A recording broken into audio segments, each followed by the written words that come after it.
Hey guys, just want to say thanks for tuning in today. Smash that subscribe button if you're new here, and as always, please like this video if you enjoy the stories. Now, let's get into the stories.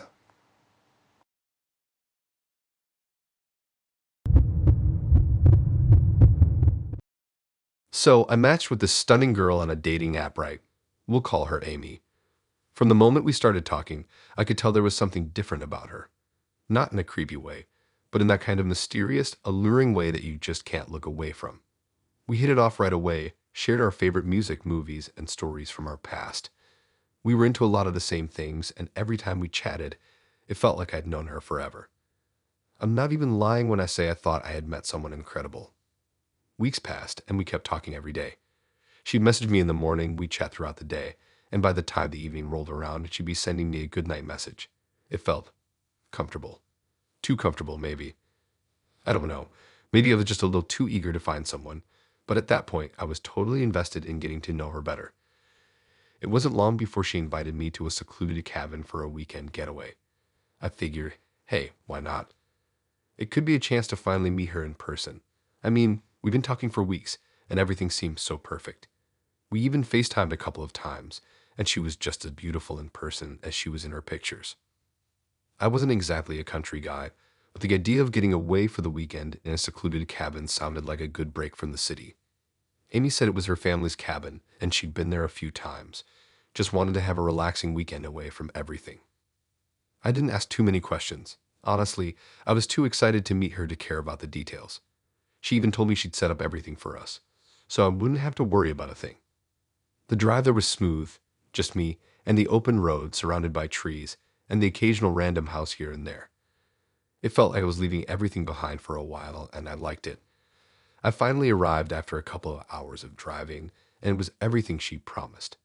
The cabin was beautiful, tucked away in the woods, just like she described. It had that rustic, cozy charm with a big porch, a stone fireplace, and a view of a small lake. I could already picture us sitting out there with a couple of beers watching the sunset. I parked my car, took a deep breath, and walked up to the front door. It was a little odd, though. No car in the driveway. Amy had told me she'd be there waiting, but the place was completely silent. Not even the sound of a dog barking or the wind blowing through the trees. I knocked, a little unsure of what I was walking into. I stood there for a moment, feeling like I was being watched, but that was probably just the nerves. I took another step forward and turned the knob. When I walked inside, it was eerily quiet. I couldn't shake the feeling that something wasn't right. The cabin was exactly like the photos Amy had sent me. Rustic furniture, wood-paneled walls, and that cozy vibe. But then I noticed something strange. The walls were covered in photographs, tons of them. I walked further into the cabin looking at each one, and my stomach dropped. They were all pictures of me. Not just random photos of a guy she thought was cute. No, they were pictures of me. Taken in places I'd been, walking down the street, sitting in a cafe, or even standing in line at a store. There were shots of me on my jogs, my trips to the park, random moments in my day-to-day life. I froze. My heart began to race. I wasn't imagining it. There were hundreds of these pictures. Some of them were clear as day, some blurry and grainy, but they were definitely taken from a distance. No one could have gotten that close without me noticing. I started to feel dizzy, the realization hitting me all at once. My hands started shaking, and I was starting to sweat. I turned to leave, but just as I was heading for the door, I heard a faint sound. Footsteps. From upstairs. I stood there, frozen in place, holding my breath. The footsteps stopped, and I felt my entire body tense up. Who the hell was upstairs? Was it Amy? Had she been hiding? Was she going to come down any minute and act like everything was normal? I thought about turning and running, but my legs wouldn't move. Instead, I took a deep breath and quietly crept up the stairs, trying not to make a sound. The pictures I had seen earlier kept replaying in my mind. Who was taking these? How long had she been watching me? Was I being watched right now? I reached the top of the stairs and slowly made my way down the hallway. The door to one of the bedrooms was slightly open. I pushed it open with my hand, just enough to peek inside. What I saw made my blood run cold. Amy was sitting on the bed, staring at the wall. She was completely still, her face emotionless, as if she were in a trance. It took me a moment to register what I was looking at. Dozens of other pictures of me pinned up on the wall. Not just pictures from the past few weeks, but from months ago. There were photos of me I'd never seen, taken from places I hadn't even realized I'd been watched. I took a step back, my heart pounding in my chest. She wasn't even aware I was standing there. The silence was deafening, and the air felt thick with something I couldn't place. I had to get out of there. But then, just as I turned to leave, Amy's voice broke the silence. "I've been watching you for a long time," she said, almost as if she had been waiting for me to figure it out. I felt my blood run cold. My hands were trembling, and I knew I had to make a run for it. But before I could even move, she stood up and blocked the door. She had a look in her eyes that I had never seen before, calm, cold, and calculating. "You shouldn't come here," she said softly. "But I knew you would. I've always known." The air felt thick with tension as she took a step toward me. I tried to back away, but there was nowhere to go. No way out. I'll never forget the look in her eyes as she stepped closer, her fingers twitching as if she was planning something. Maybe I've been too trusting, or maybe I was just too blinded by my own excitement to see the red flags. Either way, I realized that this weekend getaway was never going to be the romantic escape I thought it would be. Everything I thought I knew about Amy, every message and picture, was a lie, and I had no idea how deep the rabbit hole went.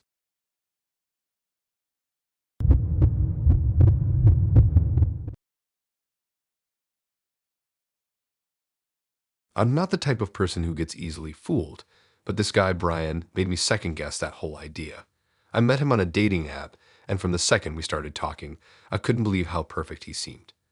His profile picture showed a guy with a kind of smile that made you want to smile back just by looking at it, like he was someone who had it all together. He said he worked in tech, was super into hiking, and had this whole down-to-earth, thoughtful vibe. Everything he said just felt right. We spent hours talking over the next few days, and by the end of the week, I felt like I knew him better than some people I'd known for years. He was so easy to talk to. We had the same sense of humor, the same interests, and the way he listened. It was like he was genuinely interested in what I had to say. I'm not saying I'm desperate, but when you talk to someone who makes you feel like they're genuinely paying attention and really getting to know you, it's hard not to be drawn in. We made plans to meet up at this cute cafe downtown. It wasn't fancy, just a quiet spot with good coffee and a relaxed vibe. It seemed like the perfect place to finally put a face to all the messages we've been exchanging. The day came, and I was more nervous than I expected to be. I had spent a good part of the morning picking out my outfit, making sure my hair was right, and trying not to overthink every little detail. I wasn't one of those people who was constantly checking their phone, but I was definitely excited to meet him. I got to the cafe early, so I grabbed a table by the window where I could keep an eye on the door. I kept thinking about how everything we talked about had been so easy, how we already seemed to be on the same wavelength. It felt like it was going to be one of those magical first dates that people talk about. I even started to picture us grabbing dinner after coffee, maybe taking a walk through the park. Nothing extravagant, but something simple and nice. I checked my phone. No message from him yet, but I wasn't worried. It was still a few minutes until the time we agreed on. I sipped my coffee and waited. Then a few minutes later I saw him walk in, or at least I thought I did. There was a guy who looked just like the pictures he'd sent me, but something felt off. He looked around like he was unsure of what he was doing. He spotted me and I waved, trying to get his attention. I watched him slowly walk toward me, but when he sat down, his eyes were wide with confusion. Something in his expression made my stomach drop. He didn't smile. Didn't say anything about how nice it was to finally meet in person. Instead, he just looked at me for a solid few seconds before speaking. "I think there's been a mistake," he said. His voice was calm, but I could see the nervousness behind it. "I'm not the person you've been talking to. This is my profile, but it wasn't me who created it." My brain froze for a second. I must have looked like a deer caught in headlights, but I didn't say anything. I just stared at him, trying to process what he was saying. He kept going. "My account was hacked a few weeks ago. Someone took control of it, started messaging people using my pictures, my name, everything. I didn't even know until you sent me a message the other day." He paused for a second, then added, "I'm really sorry about the person you've been talking to. He's here, in the cafe, watching us." That's when the air in the cafe seemed to change. It went from warm and cozy to cold and tense. I tried to keep my voice steady, but my hands were starting to shake. I tried to focus on him, but I couldn't. My eyes kept darting around the cafe, looking for anyone who might be watching us. There were a few people scattered around, but no one was staring at us, at least not in a way that seemed suspicious. I was trying to make sense of what he was saying, but all I could think about was the sinking feeling in my stomach. The guy sitting across from me, who was apparently the real Brian, looked equally uncomfortable. He glanced around, his eyes landing on a guy sitting at the far end of the cafe, near the windows. This guy was staring at us, no, not just looking. He was watching us with an intensity that made my skin crawl. I could see the guy's face, even from across the room. He had this cold look in his eyes, like he knew exactly what was going on and was perfectly fine with it. I can feel my heart pounding in my chest as I tried to process everything. Brian, real Brian, I guess, is sitting across from me, looking like he just stepped out of a nightmare. His face was pale, his hands clenched into fists on the table. He wasn't looking at me anymore. He was fixated on the guy across the room, the one who was watching us. I didn't know what to do, what to say. My mind raced.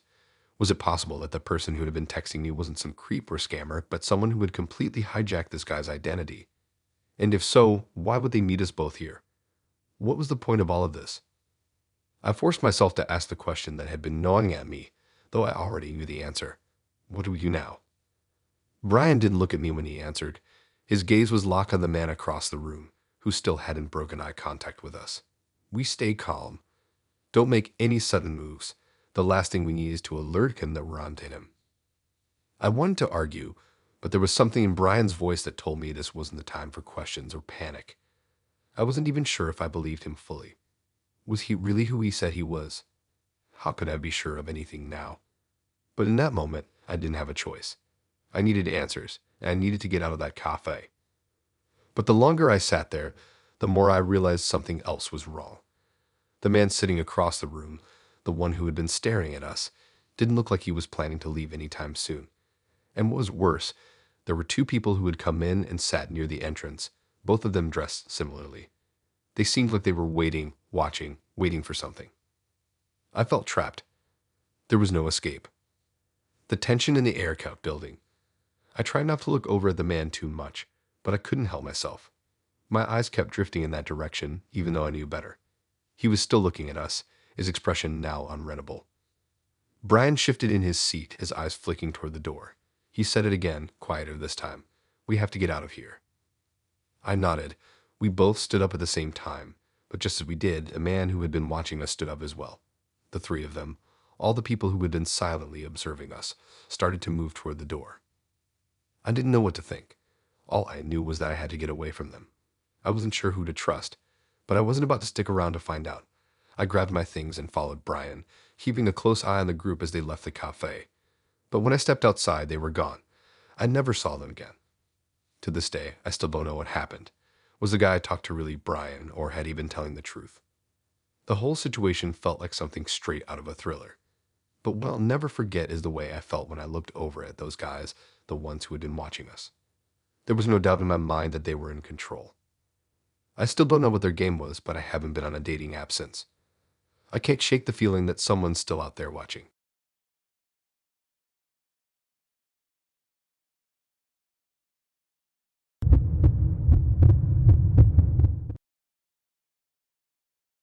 I had been texting this girl, Emily, for months. We met on a dating app, and right off the bat, she was different. There was something magnetic about her that made me want to talk to her more and more each day. It wasn't just her looks, though she was gorgeous, don't get me wrong, but the way she carried herself in her messages. She was smart, funny, and had this mysterious vibe that kept me intrigued. We talked about everything, life, our dreams, even our deepest fears. But she always had this air of secrecy about her, and I was more than curious to see who she was in person. Finally, after weeks of texting, we made plans to meet up. I was excited but a little nervous. You know how it is, the excitement of meeting someone in person who you've gotten to know so well over text, but you're not really sure what to expect. She suggested we meet at a small cafe on the outskirts of town. I showed up a little early, ordered a coffee, and waited. She arrived just as I was finishing my drink, and when I saw her, I swear, my heart skipped a beat. She was even more beautiful in person, if that was even possible. Her long dark hair, sharp features, and big eyes made it hard to look away. But the thing was, something didn't feel right. I couldn't pinpoint it, but there was something about her that didn't match the vibe I'd gotten from her messages. It wasn't like she was acting strange, but it felt like she was holding something back. We sat down and we talked. And I mean, we really talked. It was like we were picking up exactly where we'd left off in our texts. But as the conversation wore on, I started to notice how her eyes kept darting around the room like she was checking for something or someone. There was a nervous energy about her that didn't match her usual calm demeanor. She told me she was glad I came, that she'd been waiting a long time for this moment. But it wasn't just the excitement of meeting someone new that seemed to drive her. It was something more. I could feel her pulse quickening as she spoke, and her words seemed heavier than they should have been. There was a dark undertone to everything she said, and it was starting to make me feel uncomfortable. Then, out of nowhere, she suggested we go for a walk through the woods. I was caught off guard. A walk in the woods? I mean, sure, I liked nature, but this was a first date. Who suggests a walk through the woods after meeting someone for the first time? But she insisted, and something in her eyes told me that it was important that she needed me to do this with her. So I agreed. We walked to the park, which wasn't far from the cafe, and soon we were on a narrow trail that led into the woods. The trees were thick, casting long shadows on the path, and the air felt cooler under the canopy. It was quiet, too quiet. I kept glancing at her, trying to figure out what she was thinking, but she was too focused on the path ahead. That's when she told me about the shadowy figure. She said she had been seeing it for years, a dark shape that followed her wherever she went. At first, it was just a feeling like someone was always behind her. Then she started to see it, just out of the corner of her eye, always just beyond her reach, lurking in the distance. No matter where she went, it was always there, watching her, waiting for something. I wasn't sure what to say. Was she talking about some kind of stalker? Some person who'd been following her? But she shook her head and told me it wasn't a person, at least not in the way I thought. She described it like it was something darker, something supernatural. I didn't know what to think, but I could see that she truly believed it. The fear in her eyes wasn't something you could fake. As we walked deeper into the woods, the path started to narrow, and the trees became denser. There was a feeling of isolation out here. No one else was around, and the air had a heavy, oppressive feel to it. The more she talked, the more unsettled I became. It was like she was caught in a trance, speaking with this figure like it was the only thing that mattered. She told me that the shadow had been following her for years, and no matter where she went, it never stopped. She tried everything, moving to different cities, changing her name, even staying in different countries, but it always found her. The only reason she hadn't completely lost it was that she thought, just maybe, I could be the key to ending it. She thought that somehow, me being in her life could break the curse, and whatever it was that had been following her. I stopped walking. I couldn't process what she was saying. It all sounded insane, like some horror movie plot. How could it be the key to something like that? And why me? But she looked at me, her eyes wide with desperation, and said, I've been waiting for this moment, waiting for someone who could help me break free from it. I thought you'd be the one. I don't know why, but I asked her, what do you mean by help? What do you want me to do? Her response sent a chill down my spine. I don't know yet, she said, but I feel it. It's close, I can feel it. I think it's going to happen tonight. That's when the air around us changed. The woods that had once felt peaceful now felt suffocating. My heart began to race, and I couldn't shake the feeling that we weren't alone. I scanned the trees, expecting to see someone or something standing there, hidden in the shadows. Then I saw it, a figure, just a shape standing in the distance, barely visible through the trees. It was hard to tell what it was, but it was there, watching, and my stomach dropped. Emily noticed me looking and turned to face the same direction. She didn't seem scared, though. She just nodded like she had known this was going to happen. I told you, she whispered. It's here. I couldn't move.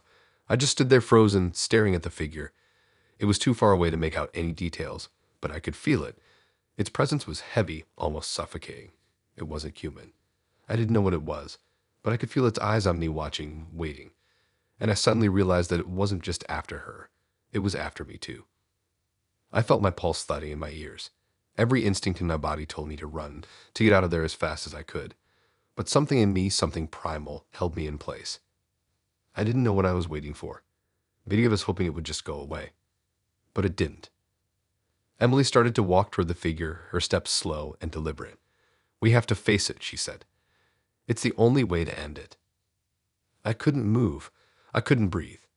My mind was racing, but my body was paralyzed with fear. I didn't know what to do. I couldn't just stand there and watch her walk toward whatever that thing was. I had to stop her. But before I could say anything, the figure in the distance moved. It didn't walk or run, it just shifted. It was closer now.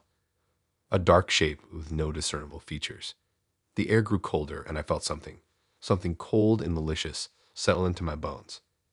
I didn't understand what was happening, but I knew I needed to get away from there. Emily was still walking toward it. She didn't seem scared. In fact, she seemed almost welcoming. Like this was part of the plan, like she had been waiting for this moment her entire life. I couldn't do it. I couldn't stay there. I turned and ran. I never looked back. I still don't know what happened to her that night or what that figure was, but I haven't seen or heard from Emily since. I don't think I ever will.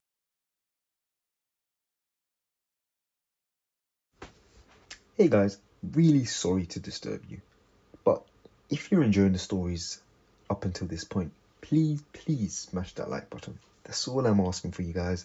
Let's break some records this year. Now back to the stories.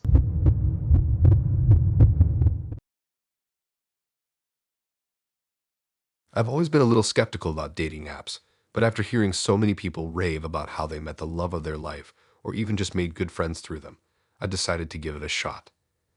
I wasn't looking for anything serious right away, just someone to talk to. So I swiped through profiles, not expecting anything extraordinary. But then I came across a guy named Jason. His profile was simple, no crazy captions or weird selfies, just a straightforward bio and a picture of a guy standing on a beach at sunset.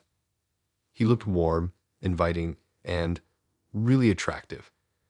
I clicked on his profile and started reading his bio, and he sounded like someone I could actually talk to. His interests were similar to mine, and his personality seemed to shine through in his messages. We hit it off pretty quickly. We started texting nonstop. It was fun, like we'd known each other for years. Our conversations felt easy, like we'd been friends forever. I was excited, but at the same time, a little nervous. It was too good to be true, right? We'd swapped a few pictures. The first time he sent me one, I couldn't believe how handsome he was. His smile was genuine, his eyes bright, and his whole vibe just screamed good guy. I was honestly impressed. It wasn't long before he asked if I wanted to meet in person, which I thought was a little sudden, but I agreed. We decided to meet at a cafe in a quiet part of town. I spent the whole morning getting ready. It wasn't a first date exactly, but it felt like one. I couldn't stop thinking about how everything had been so perfect with him so far. He seemed like the kind of guy who'd make the butterflies in your stomach feel real, like he was exactly what I had been looking for. I got to the cafe early, grabbed a table by the window, and nervously sipped my coffee. Part of me still wondered if this would turn into one of those weird, awkward moments where things don't match up, and you wonder why you even bothered. But when Jason finally walked in, I couldn't help but feel a mix of excitement and confusion. He looked nothing like his photos. Now, don't get me wrong, he wasn't ugly, but it wasn't the same person at all. The guy who walked in was shorter, with a slightly different face, his hair a bit messier, and his features just off. I couldn't place it at first. The more I looked at him, the more I realized this wasn't the person in the pictures he'd sent me. He smiled, walked over, and sat down across from me. I tried to keep my cool. Maybe he had a good reason for the difference, right? He probably just hadn't been totally honest about his appearance, but that was fine. He was still the same person I'd been talking to, right? I gave him a smile and said, "You look different from your photos, but it's nice to finally meet you." He looked surprised for a second. I could see his face drop a little, like something about my response threw him off. But then he gave me a half smile and said, "Yeah, I know, I wasn't really honest with you about that." I blinked, not sure what he meant by that. "What do you mean?" He paused for a moment, looking around the cafe before focusing back on me. "Well, the pictures I sent you, they weren't actually mine." My stomach dropped. I had been so sure it was him. I couldn't even imagine how I felt at that moment. What? But why? He looked at me with a strange look in his eyes, like he was studying me, trying to figure out how to explain. "I wanted to get to know you better before showing you who I really am." He paused and shifted in his seat. "I thought it would be easier if you liked me first. If I could get you to like me for who I am, and not just because of my looks. But now I'm thinking I should just come clean." I didn't know what to say. I was completely thrown off. Why would he send someone else's picture? What was the point? Was it just a way to manipulate me into liking him, Or was he hiding something else? He pulled out his phone and showed me a picture. I froze when I saw it. It wasn't the photo of the handsome guy I'd been talking to. It was a picture of someone I knew. It was a guy I had been trying to avoid for years. It was Nick. I hadn't seen Nick in years, but I definitely recognized him. He was the one guy I had spent months trying to escape from.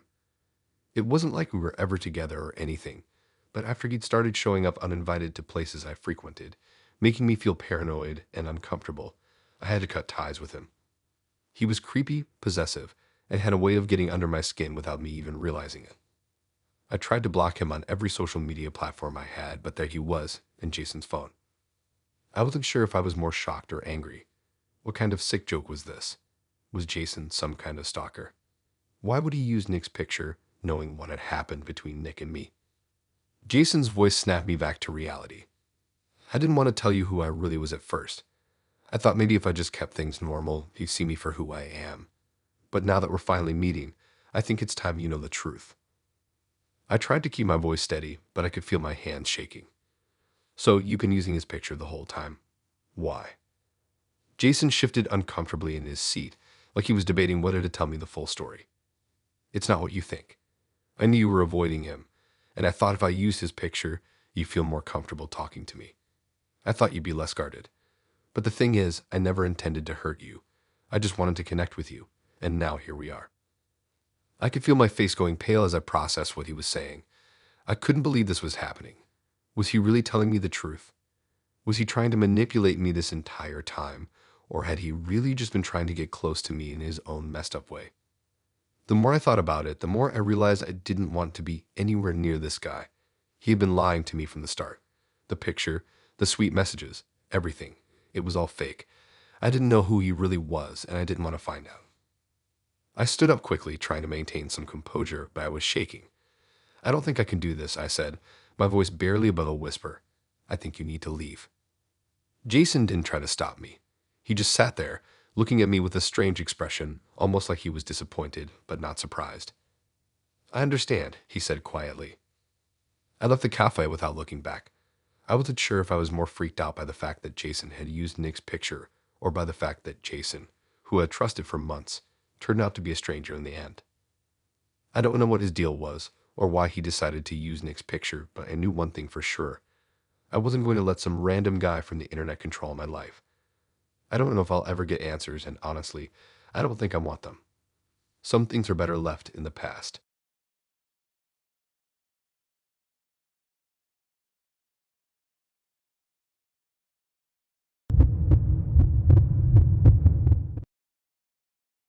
I still remember the message like it was yesterday.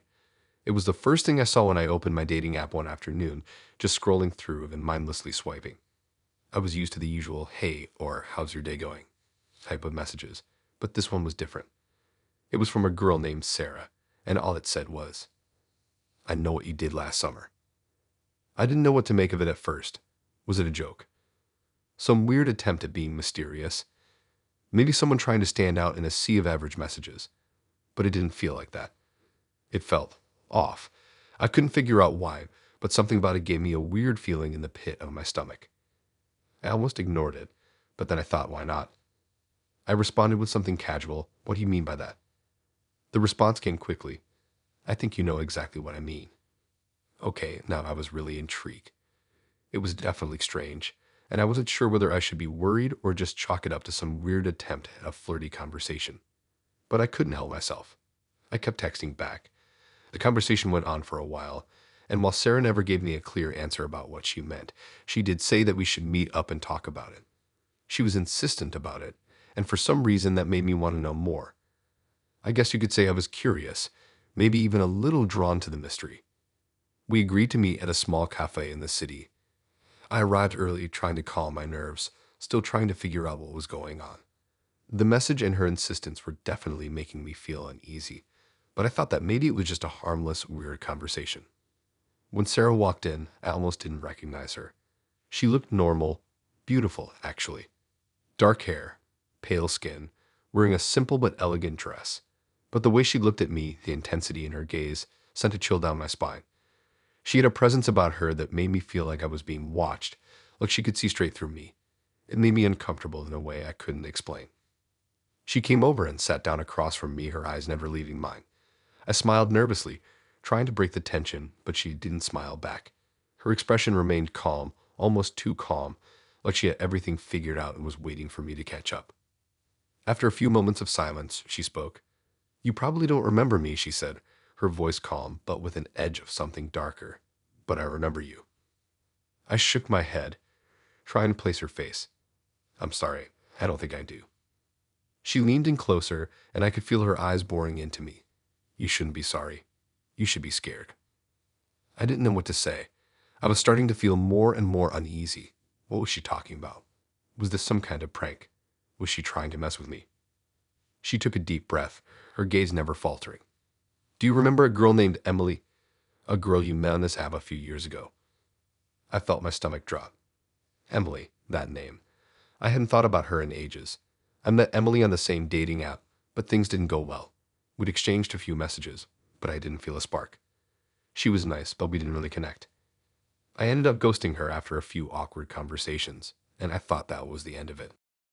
But now, hearing Sarah mention her name, I felt this weight settle in my chest. It wasn't just that I'd ignored Emily. It was the way I had done it.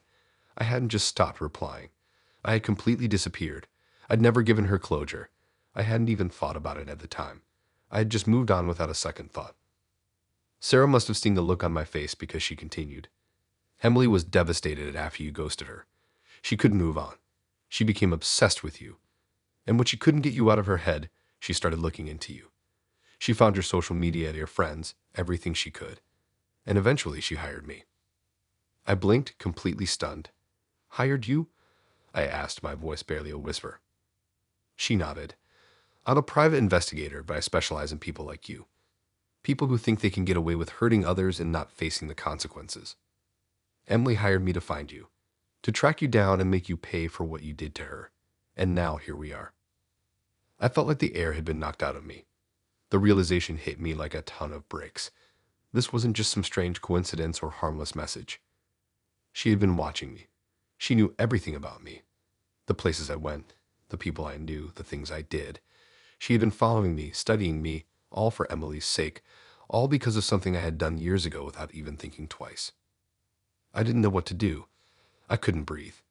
My hands were shaking, and I felt a cold sweat break out on my skin. What was happening? How did I get here? "I didn't want to do this," Sarah continued, her voice softening just a little, but Emily was relentless. "She couldn't rest until she knew you were getting what you deserved. And now I've been watching you, following you, getting close to you, and I can see that you don't even realize the damage you've done." I wanted to speak, to apologize, to explain myself, but the words wouldn't come. What could I possibly say to make this right? How could I undo the damage I had done years ago when I hadn't even realized the pain I had caused? Sarah's eyes were cold now. "You've hurt people, and you think you can just walk away from it. But no one gets away with that. Not anymore." I was stuck in this moment, frozen. I didn't know what to do. She had come here for revenge, and I was sitting across from her, completely at her mercy. My mind was racing, but nothing made sense anymore. After a long silence, Sarah stood up. She didn't look at me as she walked out of the cafe, leaving me alone with my thoughts. I stayed there for what felt like hours, my mind spinning. What had just happened? How had I ended up here? I had ghosted Emily years ago, thinking it was just another casual dating app interaction, but now I understood. It wasn't just a simple swipe left. It wasn't just a harmless rejection. I had shattered someone, and I had never known the consequences of my actions. I don't know if Sarah was the end of it, or if Emily was still out there plotting her next move. All I know is that sometimes, the things you think are small, the things you do without thinking, can come back in ways you never expect. And now I would always have to live with the fact that I had unknowingly hurt someone, and there was someone else out there, waiting for their chance to make me feel the pain I had caused.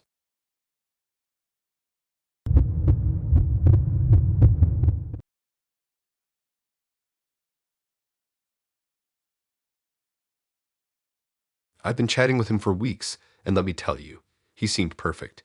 His name was Andrew, and everything about him was just right. He was kind, funny, and had the most intriguing conversations.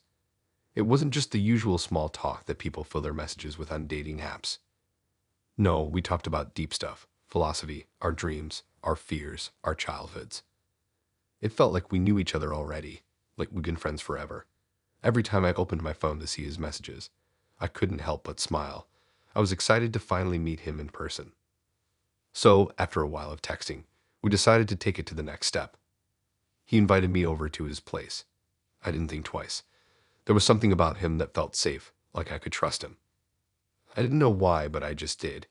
We agreed to meet that Saturday evening. The first red flag came when I got there. His place wasn't huge or anything, but it was nice. Modern, clean, with an open layout that felt inviting. He opened the door with a smile, his eyes lighting up when he saw me, and I couldn't help but smile back. He was exactly how I pictured him. Tall, handsome, well-dressed. He led me inside, and we started talking immediately, picking up right where we had left off in our messages. As we walked through his apartment, I noticed something strange. There was no sign of anyone living there, really. No pictures on the walls, no personal items scattered around. It just looked sterile, like it wasn't really a home, but I shrugged it off. Maybe he was just a minimalist, or maybe he didn't want to clutter his place with unnecessary stuff. People have different preferences, right? We sat down on the couch, and the conversation flowed easily. Everything seemed perfect, just like it had been online. We were getting along so well that I didn't even realize how much time had passed until he stood up and said he'd be right back. That's when I noticed it. There was a large ornate mirror across the room, hanging above a small side table. It was one of those big, old-fashioned mirrors with a beautiful frame, the kind you find in a high-end antique store. I hadn't noticed it before, but now that I was sitting across from it, something caught my eye. I looked at it closely, but I didn't see my reflection. It was just empty. The room behind me was reflected perfectly, but there was no sign of me at all. No face, no body, nothing.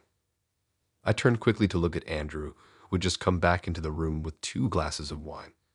I wasn't sure if I'd imagined it or if something was off, but I decided not to say anything. I didn't want to sound crazy. Maybe the lighting in the room was weird or the mirror was just distorted. I was trying to rationalize it, but I couldn't shake the feeling that something wasn't right. Andrew handed me a glass of wine and sat down next to me, his smile still wide, his energy still positive. But something felt different. I couldn't put my finger on it. My gut was telling me to leave, but I ignored it. Instead, I took a sip of the wine and forced myself to keep talking, to keep pretending everything was fine. And then, without warning, Andrew looked at me seriously. His eyes narrowed just a little, and his voice softened. "I have to tell you something," he said, his tone suddenly becoming a little too serious. I felt a chill run down my spine. My stomach twisted. "What's going on?" I asked, trying to keep my voice steady. Andrew didn't answer right away. He just stared at me for a moment, his eyes not quite meeting mine. Finally, he spoke, his voice low and steady. "I don't have a past." At first, I thought he was joking, but there was no trace of humor in his face. He wasn't smiling anymore. "What do you mean?" I asked, trying to process what he was saying. He took a deep breath, looking away for a moment like he was trying to find the right words. "I have no past," he repeated, his voice barely above a whisper. "I don't have any memories. No childhood, no family, no friends, no history. It's like I've only existed for the past few years." I couldn't understand what he was saying. It didn't make sense. I wasn't sure if I was scared or just confused. He went on, still looking down, avoiding eye contact. "I've been searching for someone. A soul to attach myself to," he said, his voice almost reverent now. "Someone whose past I can take, someone whose memories I can make my own." He finally met my eyes, his expression dark and intense. "And I've chosen you." My blood ran cold. I couldn't speak. I felt frozen, trapped in the moment. I opened my mouth to say something, but nothing came out. "You're perfect," he continued, his voice almost hypnotic now. "I've been watching you for weeks. I've seen everything about you. The way you live, the things you care about, your past. It's all so perfect. You're exactly what I need." I stood up quickly, the wine glass slipping from my hand and shattering on the floor. "What are you talking about?" I managed to stammer, my voice trembling. My heart was pounding in my chest, my mind racing. Andrew didn't move. He just sat there watching me, his eyes glowing with a strange, unsettling intensity. "I've been searching for so long, and I finally found you. You're the one I need to attach myself to. You're the one who will give me a past, a life, a future." His voice dropped to a whisper. You're mine now. I backed away slowly, my mind racing. What the hell was going on? Was this some kind of sick joke? I had to get out of there. I turned to run, but as I passed the mirror, I froze. I don't know why, but I looked into it again. This time I saw something different. There in the reflection, standing right next to me, was Andrew. But he wasn't the same. His face, it was wrong. It was pale, gaunt, and his eyes were completely black. The reflection of Andrew in the mirror wasn't human. It looked like something else, something that didn't belong in the real world. I gasped and turned away, but before I could move, I felt a cold hand on my arm.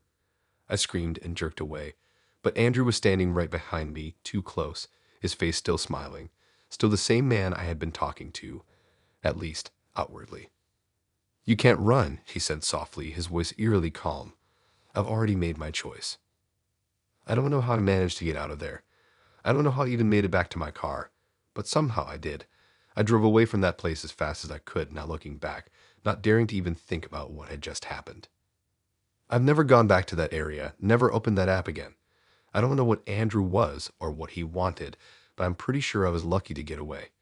And I hope I never run into him again.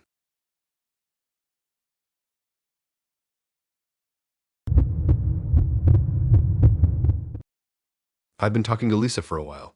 She was everything I'd ever wanted in a woman: beautiful, intelligent, funny, and with an energy that just drew you in. We met on a dating app, and right from the start, I felt a connection. We had so much in common. Our conversations would go on for hours, and it felt like we never ran out of things to say. She sent me pictures of herself, selfies that showed her in different settings, dressed casually, with that effortless beauty that always made me smile when I saw her. It was like every picture, every message, only confirmed that we were meant to meet. We talked about meeting for a while, but we kept putting it off. Both of us had busy schedules, but finally we picked a day, a Saturday afternoon. I was excited, a little nervous, but mostly just eager to see her in person. We agreed to meet at a park near my place. It wasn't too crowded, and it had a peaceful vibe. I thought it would be perfect for our first meeting. The day came, and I got to the park early. I wanted to be there first, make sure everything was just right. I spent some time pacing around the area, checking my phone every few minutes, looking for any sign of her. I was getting excited just thinking about it. I had imagined this moment 100 times in my head, walking up to her, seeing her smile, hearing her laugh. But when I finally saw someone walking toward me, it wasn't Lisa. It was a woman I didn't recognize, but she looked strangely familiar. She had the same dark hair, the same features, and the same build as Lisa. It was like looking at her twin. She was holding a small purse in her hand, and her eyes were dark, almost tired. As she got closer, I felt a weird lump form in my throat. Something wasn't right, but I couldn't figure out what. She walked right up to me, gave me a small, almost awkward smile, and introduced herself. "I'm Sarah. I'm Lisa's sister." I froze for a second, trying to process what she had said. Lisa's sister. Why wasn't Lisa here? Was she running late? Did something happen? I must have looked confused, because Sarah's smile faded a little. "Lisa, she's been using my photos and personality for years now," she said, her voice barely above a whisper. "And now she's gone missing." I didn't know how to react. My mind was racing, trying to understand what was going on. I had been talking to Lisa, right? Everything we'd shared, all the pictures, the dates we planned, it had all been her, hadn't it? She couldn't have just disappeared. Sarah looked around, then took a step closer, lowering her voice. I'm the only one left to finish what she started. The words hit me like a slap in the face. What did she mean? Finish what she started? My confusion only deepened. Was I being pranked? Was this some sort of sick joke? I took a step back, not sure what to say. Sarah didn't seem like she was joking. In fact, she looked almost resigned, like she'd been through a lot. Her eyes seemed tired, like she hadn't slept in days, and there was a sadness to her expression that made me uncomfortable. "I don't understand," I finally said, my voice shaky. "If Lisa's your sister, why didn't you just tell me earlier? Why didn't she use your photos?" Sarah sighed, shaking her head like she was reliving something painful. Because Lisa wanted to be someone else. She wanted to escape from her own life, her own past. She wanted to be perfect. So she'd use my pictures, my life, because she thought it would make her someone new. She paused, looking down at the ground, her face clouded with something darker. But now, I think she got too close to it. I think it consumed her. I couldn't process what she was saying. It didn't make sense. If Lisa had been using her photos, how had she even contacted me in the first place? Wasn't she just pretending to be someone else? And if Sarah was the real sister, why was she telling me all of this now? Why hadn't she stepped in sooner? I felt a wave of panic wash over me. This didn't feel right. Something was wrong, and I didn't know what to do. I wanted to leave, but I was frozen to the spot. You're telling me that Lisa was pretending to be you this whole time? Sarah nodded slowly. Yes, she was pretending to be me. And she was good at it. Too good. But somewhere along the way, it all caught up with her. I don't think she realized how deep she was getting into it. I think she lost herself. I took another step back, trying to keep my distance. I felt sick to my stomach. And now she's gone. Just like that. Sarah met my eyes, her expression hardening. She didn't just disappear. It's not that simple. She's gone, yes, but it's more than that. Something happened. Something I don't think either of us expected. But now I have to finish it. I have to take over where she left off.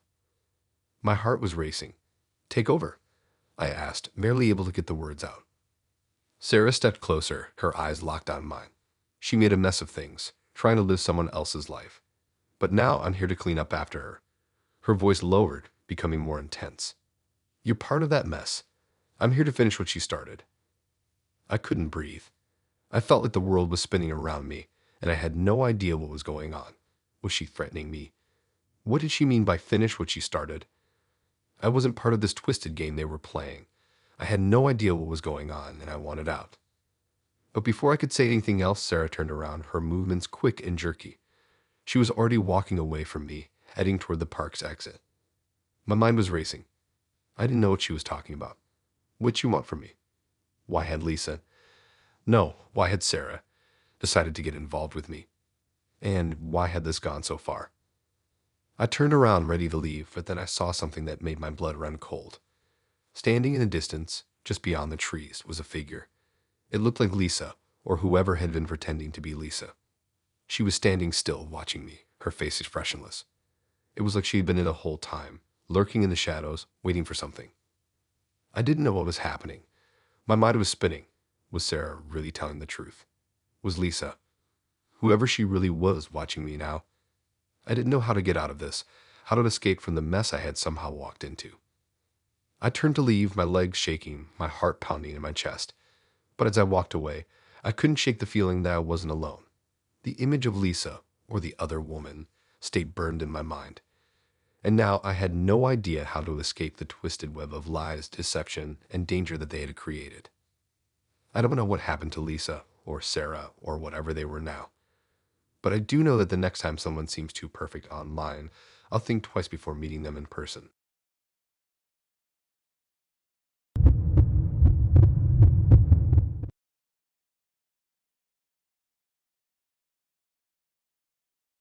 It was supposed to be a perfect evening.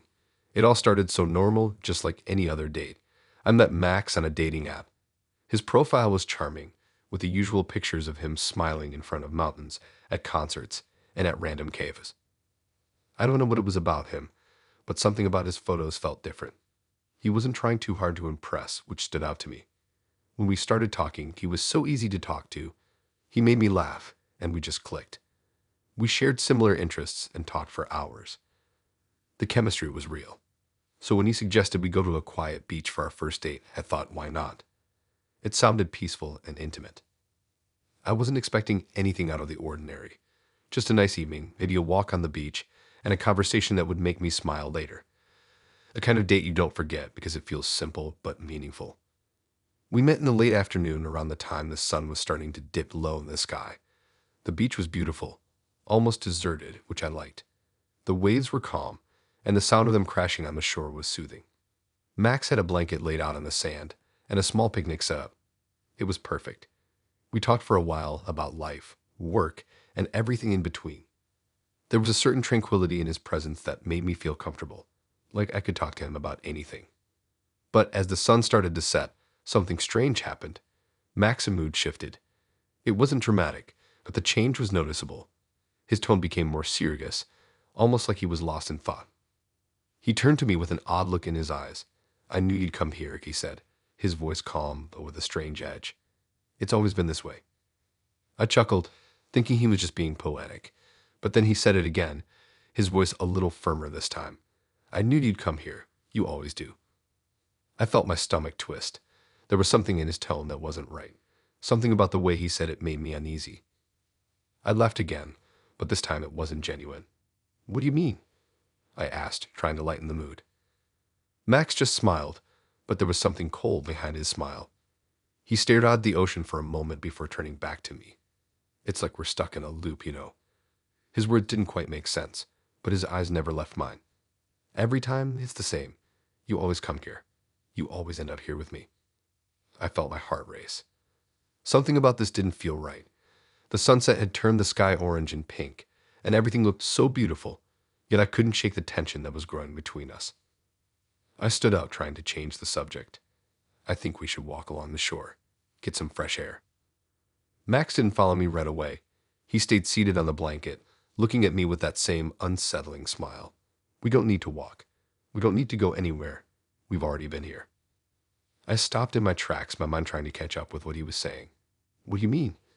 I asked again, my voice starting to crack a little. He finally stood up slowly and stepped closer to me. His gaze was intense, like he was studying me. You don't remember, do you? He said it softly, almost like he was talking to himself. I shook my head, trying to laugh it off, but I felt my hands start to tremble. Remember what?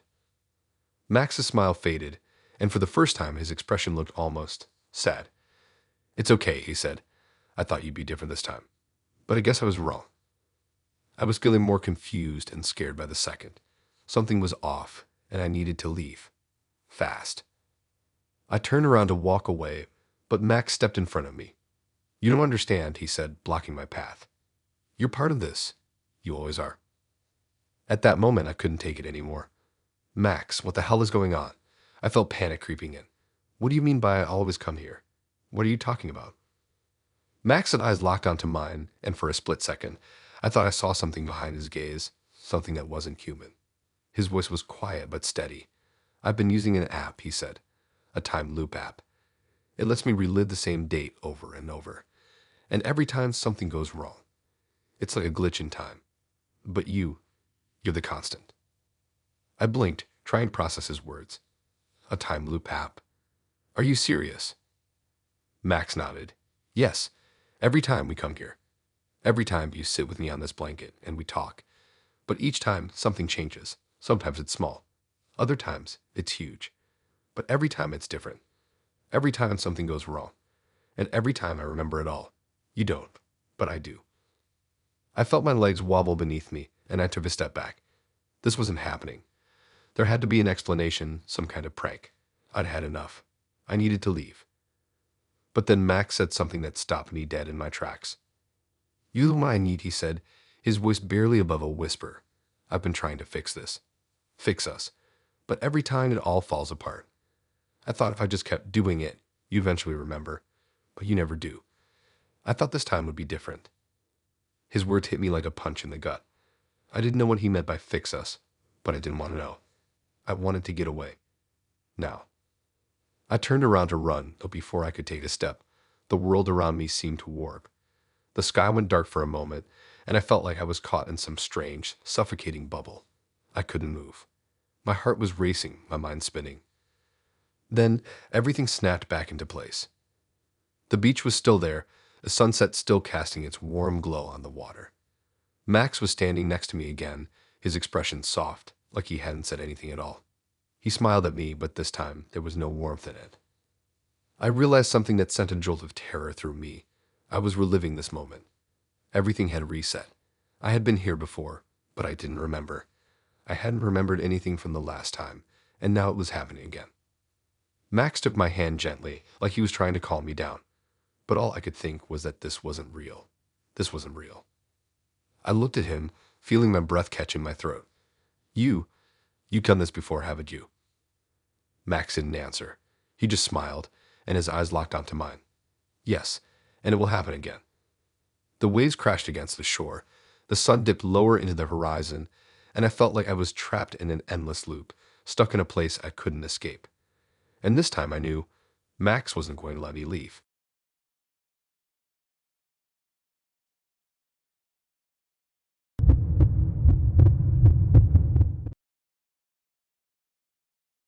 It started out like any other online dating experience. I matched with a woman named Rachel, and from the first message, I was hooked. Her profile was simple, just a few photos and a bio that didn't try too hard. It was refreshing. We hit it off quickly, and before long, we were messaging each other nonstop. She was smart, funny, and we just seemed to click. The conversations felt so easy, like we'd known each other for years. I started looking forward to our chats every day. Eventually, after a few weeks of texting and sending pictures, we decided to meet up in person. We picked a cozy little restaurant in the city, one of those places that has great food but a quieter vibe. I was nervous but excited. I'd seen her photos and she seemed just as great in person as she did online. She was wearing a simple black dress, her hair loose around her shoulders. When she smiled at me, it was exactly like I imagined, warm, easy, and welcoming. Everything felt perfect. We sat down, started talking, and it was like we were picking up where we'd left off in our messages. There was something oddly comforting about being with her in person, and the night seemed to fly by. We shared a bottle of wine, talked about our families, our pasts, and the things we loved. There was no awkwardness, no lulls in the conversation. It just felt right. But then something started happening. It was subtle at first, so much that I almost brushed it off. Every time I looked away for just a second, when I glanced at my phone or looked around the room for a moment, Rachel was different. She wasn't exactly in the same place. I first noticed it when I looked down to check the time on my phone. When I looked back up, she was sitting a little further away from me than before. Not much, but just enough to make me pause. It seemed strange, but I figured it was just my mind playing tricks on me. After all, I was a little tipsy from the wine and I was just imagining it. So I kept talking, trying to push the thought out of my mind. But then it happened again. I took a sip from my glass, and when I looked up, she was closer to me, almost hovering near the edge of the table, her smile still as warm as ever. My heart skipped a beat. Was I just tired? Was I seeing things? Everything okay? She asked, her voice smooth, not a hint of worry in her tone. Yeah, just a little lightheaded, I replied, trying to play it cool. Maybe the wine's getting to me. She smiled, and it was that same reassuring smile I'd seen 100 times in her photos and her texts. I told myself to relax, that I was just overthinking things, but the feeling in my gut kept growing. Something wasn't right. I excused myself to go to the bathroom, hoping a few minutes alone would clear my head. As I stepped out of the bathroom and made my way back to the table, I froze in my tracks. Rachel was still sitting where I'd left her, but there was something different. She wasn't looking at me anymore. Instead, her gaze was directed at the empty chair across the table, as if something or someone was sitting there. I stood there, my breath caught in my throat, unsure of what to do. I glanced over my shoulder, half expecting to see someone else in the chair. But the restaurant was nearly empty, and there was no one behind me. I quickly looked back at Rachel. Her eyes were back on me now, and she was smiling like nothing had changed. Everything all right? She asked again, her voice sweet and calm. I nodded, forcing a smile, but my heart was racing. Something was off. I couldn't put my finger on it, but the nagging feeling in my gut was telling me I was in danger. I sat down, trying to act normal, trying to shake off the growing sense of dread that was building in the pit of my stomach. The conversation went on, but I couldn't stop glancing around. Every time I looked away from Rachel, I noticed something different. Each time I looked back, she wasn't exactly where she was before. She was closer, farther away, standing instead of sitting, moving in ways that didn't make sense. And every time I asked her about it, she just smiled and brushed it off, like nothing was wrong. That's when it hit me. The more I watched her, the more I realized this wasn't the woman I'd been talking to online. This wasn't the same person. I didn't know who she was, but it wasn't Rachel. My thoughts were racing. Could this be some kind of prank? Maybe it was being filmed for some hidden camera show. But the more I thought about it, the more the thought terrified me. I looked around the restaurant, but there was no one with a camera. No one was even paying attention to us. The whole place felt suffocatingly quiet, like we were in a bubble, cut off from the rest of the world. At that moment, I glanced away again, only for a second, but when I looked back, Rachel was no longer sitting at the table. She wasn't standing either. She was in a corner of the room, standing in the shadows. Her form was darker, almost blending into the darkness of the room. I could barely make out her features, but I knew it was her. I froze, my blood running cold. I couldn't move, couldn't breathe. I tried to stand, but my legs felt like they were glued to the floor. I was trapped. I tried to look away to convince myself that I was imagining it, but when I looked again, she was still there in the shadows, her eyes locked onto mine. And then I saw something else, something in the corner of my eye. A figure, a shadowy version of Rachel, was standing in the exact spot where she had been sitting at the table. This figure wasn't moving. It was still, almost lifeless, but its presence made my skin crawl. It was like it wasn't fully alive, like it was a twisted reflection of her. I looked back to the corner of the room, where the real Rachel was still watching me, her face now expressionless. Her mouth didn't move, but I could feel her staring at me from the darkness. That's when I realized it wasn't just her presence that had changed, it was everything. The real Rachel wasn't here. She was somewhere else, in another dimension perhaps. And the shadow, a clone that had been sitting across from me, wasn't her. It was just a thing, a dark mirror of the person I thought I knew. I stood up, my legs shaking, my heart pounding in my chest. I needed to get out of there. I couldn't stay in this twisted reality. I wasn't sure how long I had been in this nightmare, but I was done. I turned toward the door, but as I did, a shadowy figure of Rachel, the clone, moved. It didn't just stand up. It glided toward me, its movements unnaturally smooth, like it was gliding through water. I bolted, running toward the exit, not looking back. I didn't care about anything else.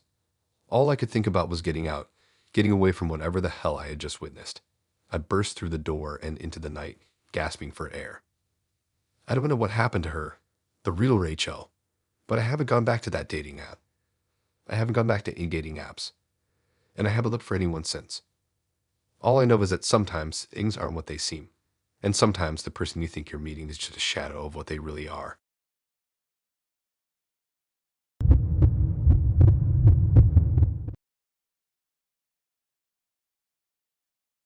I had never been a fan of dating apps, but when a friend convinced me to give it a try, I figured, why not? I wasn't expecting anything serious, just maybe someone to chat with, get to know. Then I matched with Ethan. He seemed different from the usual crowd on the app. His profile was simple, nothing flashy, but he said he was an artist, and his photos were interesting, paintings of landscapes, some abstract stuff, and portraits. He seemed down to earth, with a calm and thoughtful vibe. We hit it off right away, and soon we were texting nonstop. After a couple of weeks of getting to know each other, Ethan invited me over to his place to see his latest work. I didn't think twice about it. He seemed genuine, and I was curious about his art. It wasn't like I had anything to hide, so I agreed. He told me he lived in a loft in the arts district of the city. I imagined a spacious, quirky studio filled with his paintings, maybe a few cool sculptures. It sounded like a perfect, relaxing evening. When I arrived at his place, I was surprised by how quiet and almost eerie it felt. The building was old, but it had character. Exposed brick walls, huge windows with a view of the street below. I could see the faint glow of city lights spilling through the windows. Ethan greeted me at the door with a warm smile, dressed casually in black jeans and a t-shirt. His appearance matched what I had seen in his photos, but there was something off about him. He looked too perfect, almost like he had been sculpted for a painting himself. He led me inside, and we passed through a small hallway into a large open space. The moment I stepped in, I felt a strange chill. It wasn't cold, but the atmosphere was thick, like something was pressing down on me. The room was dimly lit, with track lighting shining down on dozens of large, framed paintings. They covered almost every wall, some leaning against the others in piles. At first glance, they looked like ordinary art, abstract pieces, still lifes, portraits. But as I looked closer, my heart skipped a beat. There on the walls were paintings of me. Not just one or two, there were dozens. Each one captured a different moment of my life. The paintings were so lifelike, so detailed, that it felt like I was seeing my memories through someone else's eyes. I saw myself at a cafe, smiling while reading a book. There was one of me walking down the street near my apartment, the morning light hitting my face just the way I remembered it. In another, I was sitting on the couch at home, scrolling through my phone. How could you know these moments? These weren't just photos from my Instagram. They were intimate, personal moments, things I hadn't shared with anyone. I froze, staring at the paintings, unable to speak.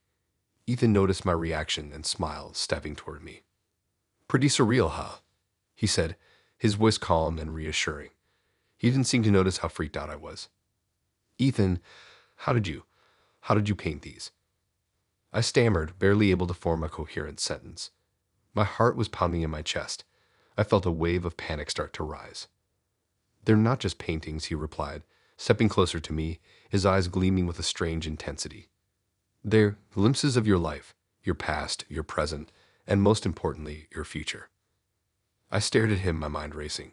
Was he trying to pull some kind of weird prank? Maybe this was some twisted art installation. But the paintings were too accurate, too real. They weren't just random snapshots. I had lived every moment in those paintings. "Future?" I asked, my voice barely above a whisper, barely able to keep it together. "What do you mean? How do you know this stuff?" Ethan's smile widened.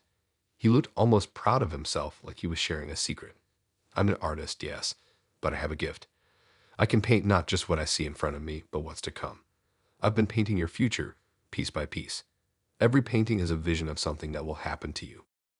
My stomach dropped. It wasn't funny anymore. This wasn't some artistic concept or metaphor. Ethan wasn't talking about inspiration. He was talking about something supernatural, something I couldn't even begin to understand. "I've been watching you for a while," he continued, his voice growing softer. "At first, it was just curiosity. But then I realized something. Your life, your future, it's of a story unfolding in front of me. I can see what's going to happen to you. I can see it all." I took a step back, my pulse racing. "You've been watching me?" I asked, my voice shaking. "You've been following me?" "No, no, nothing like that," he said, holding his hands up, trying to reassure me. "I haven't been following you in the way you think. I just know. I see you, I know what's going to happen next." He moved toward one of the paintings, gently brushing his fingers over it. "This one," he said, nodding to the piece that showed me walking down the street near my apartment. "I painted this a week ago, and a few days later, I saw you at the exact same spot. The way the light hit your face, it was like I had painted it in real time." I shook my head, backing away. "That's impossible," I said, my voice hoarse. "You can't predict the future. This is insane." Ethan's smile faltered, just for a moment, but then he recovered. "I'm not predicting. I'm capturing what's already there, what's already been set in motion." I turned away from him, desperate to find a way out of this. But when I turned back toward the door, I froze. My breath caught in my throat. Standing at the doorway was another painting, a new one. I hadn't seen it before, and it wasn't like the others. This one was a portrait of me, but it wasn't the woman I saw in the mirror. It was a darker version of myself. There was something wrong with the eyes in the painting, something hollow, something lifeless. I stepped closer to the canvas, unable to tear my eyes away. As I looked at it, the face in the painting seemed to change. The expression twisted into something menacing, something cold. And then I heard it. A soft whisper, like a voice coming from behind me, though I knew no one was there. It was my voice, but not my own words. "Everything is already decided," the voice whispered. "And now it's too late." I spun around, my heart pounding, but there was nothing behind me. Just the emptiness of the room and the hundreds of paintings watching me. "Ethan, what is this? What do you want from me?" I asked, my voice trembling. Ethan didn't answer. He just smiled that same eerie smile and stepped closer to me. "It's too late now. You've seen it. You're part of this, whether you like it or not. You can't leave." A wave of cold dread washed over me. I didn't know what was happening, but I knew one thing for sure. I needed to get out of there fast. I turned to the door, but before I could reach it, Ethan stepped in front of me, blocking my escape. "You can't escape your future," he said softly, his voice almost soothing. "I've already painted it." I felt a chill run through me as I realized there was no way out. He wasn't just an artist. He was controlling my fate, painting it, trapping me in a future I didn't choose. I don't know how long I stood there, paralyzed with fear, but somehow I managed to break free. I ran out of that loft, out into the street, not looking back. I haven't been back to that part of the city since. I don't know how much of what he said was true, or if I was just losing my mind. The paintings, those damn paintings, still haunt me. I can't get the image of that last one, the twisted version of myself, out of my head. I deleted my dating app, and I'll never, ever forget Ethan.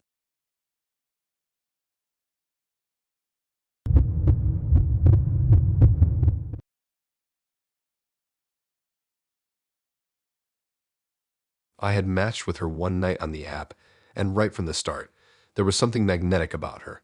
Her name was Lily. She was beautiful, like too beautiful. I'm not the kind of guy who gets swept up easily by looks, But there was something about her smile, her eyes, the way she carried herself that made me pause. We clicked instantly, and it was one of those conversations where you forget the time because it feels so natural. We talked about everything: movies, music, random thoughts. And it felt like we were sharing pieces of each other's lives. After a couple of weeks of texting, we decided to meet up.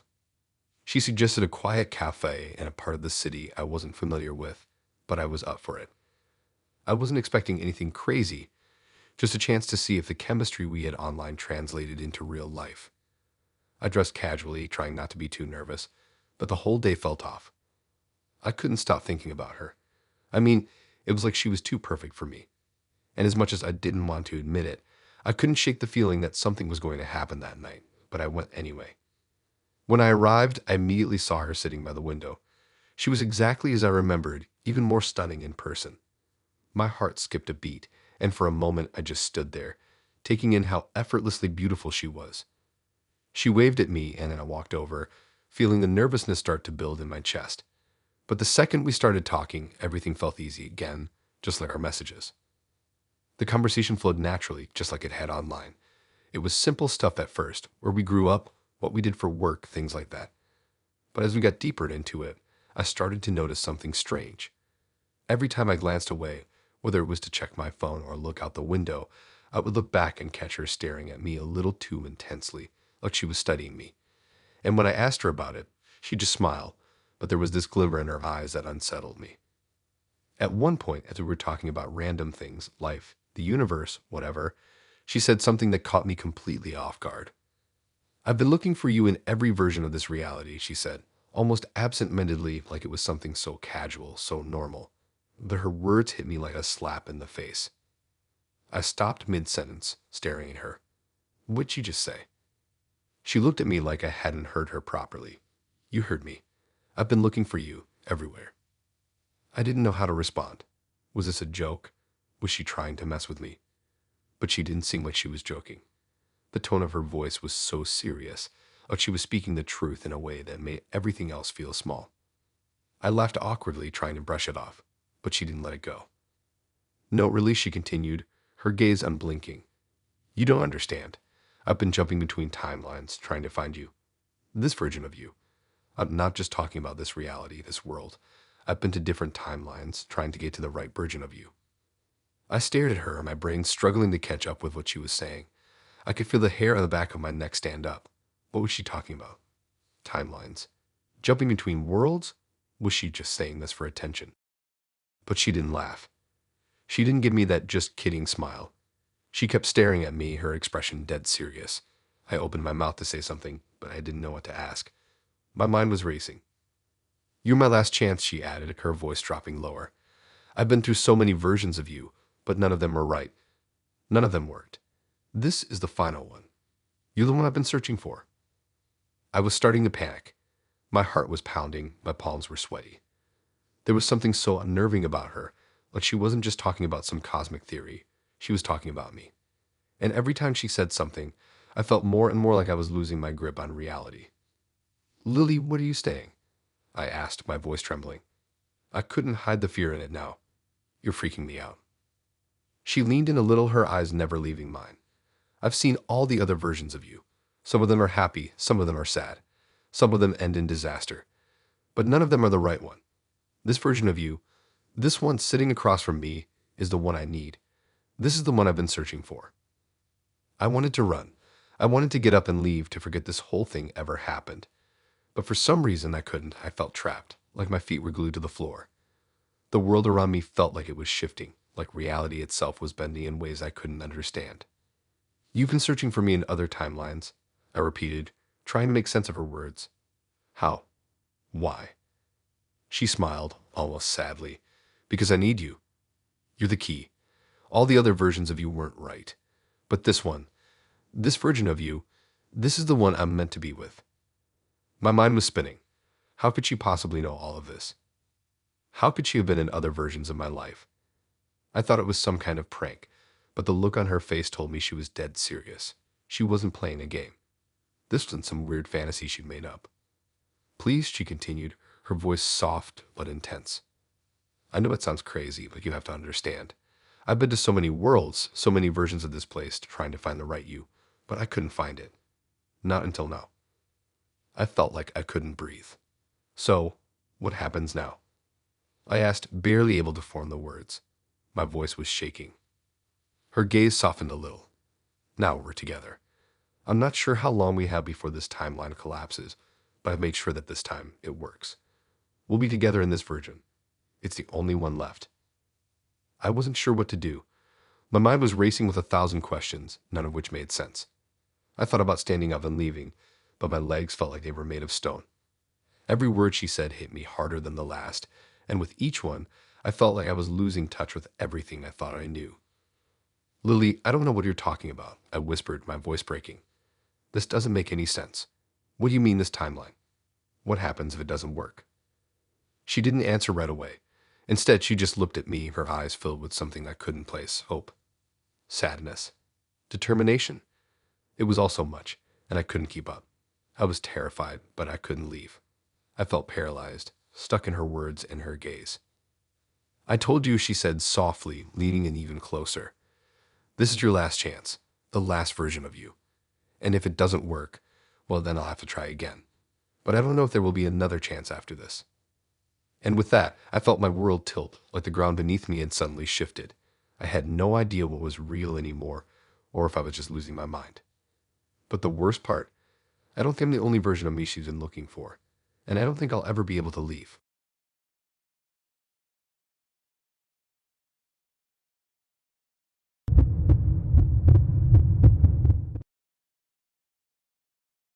I had been talking to Thomas for a few weeks. I'm not the type to rush into anything, but when we first matched, there was something about him that clicked right away. He was charming, funny, and seemed like exactly what I had been looking for. His photos were impressive too. He looked like he had his life together. He was well-dressed, well-groomed, and had a kind smile in every picture.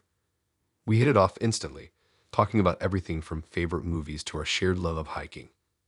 It didn't take long for us to move from texting to planning a real-life date. We decided on a dinner at a nice restaurant downtown. It was one of those spots where you can get a cozy booth, and the lighting is just dim enough to set the perfect mood. When I walked in, he was already there sitting at the table looking exactly like he did in the photos. I was a little nervous, but the second we sat down and started talking, the nerves melted away. He was just as easy to talk to in person as he had been over text. We laughed, swapped stories, and it felt like everything was falling into place. The night was perfect. The food was great. The conversation flowed effortlessly, and I found myself genuinely enjoying his company. But then, around halfway through the meal, he said something that made my stomach drop. I need to tell you something, he said, his tone shifting slightly. It was subtle, but I could tell there was a change in his demeanor. I've been pretending to be someone else for years. I was taken aback. What was he talking about? I paused, trying to process what he had said. Was this some kind of joke? A weird way to break the ice or confess something silly. He looked at me seriously now, and his eyes fixed on mine. I'm not the person you think I am, he said. I'm not even the person in my photos. The real me, he's dead. For a moment, I thought I had misheard him. I mean, who says something like that? Who would sit across from someone on a first date and tell them that? I laughed nervously, trying to brush it off as a weird comment. You're kidding, right? I said, forcing a smile. What do you mean? He didn't laugh. Instead, he leaned back in his chair, his face unreadable. I've been using someone else's identity for years, he said, his voice lower now. I'm not Thomas. I'm not even the person in the photos I showed you. My heart started pounding. I wasn't sure what he was talking about, but this wasn't making any sense. Was this some kind of joke? A dark humor kind of joke? Or was he playing me for some reason I couldn't understand? He kept going, his voice getting softer. The real Thomas. He died a few years ago, and I took his life. I took his face. I've been living in his skin, pretending to be him. I've been using his name, his history, his photos, but I'm not him. Not really. I felt a cold sweat form on the back of my neck. Wait, what? I whispered, barely able to comprehend what he was saying. My mind was racing. Why would you do that? Why pretend to be someone else? He didn't answer right away. Instead, he looked away for a moment, his eyes shifting uneasily. Because I had to, he said, his voice almost cracking. I had no choice. The real Thomas. He wasn't supposed to survive that night. I was supposed to die with him, but I didn't. And now I've been using his identity to get by, to survive, to build something. But it's not me. It's just his life, his memories. It's all a lie. I was sitting there frozen, trying to make sense of what he was saying. This couldn't be real. How could it be? This didn't happen. People didn't just take over someone else's life like that, right? But the look in his eyes told me he wasn't joking. He was serious. I could see the guilt, the fear, the desperation in his face. He wasn't lying, at least, I didn't think he was. This was real. I know how this sounds, he said, his voice barely above a whisper. But I've been using Thomas' life to lure people in. I've been using his identity to meet women, to have relationships. But it's all fake. I've been pretending to be someone I'm not. I felt like I was going to be sick. The room suddenly felt smaller, like the walls were closing in on me. This wasn't the charming, funny guy I had been talking to for weeks. This was the person I'd gotten to know. This was someone else. Someone completely different, hiding behind a stolen identity. But why? I asked, my voice barely audible. Why go through all of this? Why use a dead man's identity? His eyes locked onto mine. Because I had to. I needed to be someone. I needed to survive. And now I can't stop. It's all too deep, too ingrained. The life I've built on lies, the people I've hurt. I don't know how to stop. My mind was spinning. I wanted to run to get up and leave, but my legs felt like they were made of cement. I felt trapped in this nightmare, unable to escape. How had I not noticed? How had I been talking to this guy for weeks, getting to know him, believing he was who he said he was, and I never even thought to question it? I looked around the restaurant, feeling that the walls were closing in. Everyone seemed so normal. The waitress was still walking by, carrying plates of food. The couple at the table next to us was still chatting, but it was all a blur. The only thing that mattered now was the man sitting across from me, telling me he was a fraud, that everything I thought I knew about him was a lie. Please, I whispered, my throat dry, tell me you're not lying. He shook his head. I'm not lying. I swear. The real Thomas. He's gone, and I've been using his life as my own. I don't know how much longer I can keep it up. I couldn't look at him anymore. I didn't want to. The man who had seemed perfect, who I had been so excited to meet, was now just a stranger. A man who had stolen someone else's life and was playing a role that wasn't his. I felt a deep sense of betrayal. Betrayal for him, for me, and for the real Thomas, who had never asked to have his life stolen. I stood up, my legs shaky, my hands trembling. I didn't know what to do. I didn't know if I should run or stay. But I knew one thing for sure, I had to get out of there. I couldn't sit there anymore listening to the man across from me, knowing everything he'd said was true. The person I thought I was talking to didn't exist. He never had. I grabbed my bag and walked out of the restaurant, my heart racing. As I stepped into the cold night air, I didn't look back. I don't know if I'll ever be able to forget the look on his face as I walked away, the desperation, the emptiness, the realization that he wasn't even the person he thought he was. And the worst part, I don't know if he's still pretending to be Thomas, or if there's another name he's taken now. But I know one thing, I'll never be able to trust someone again the way I trusted him.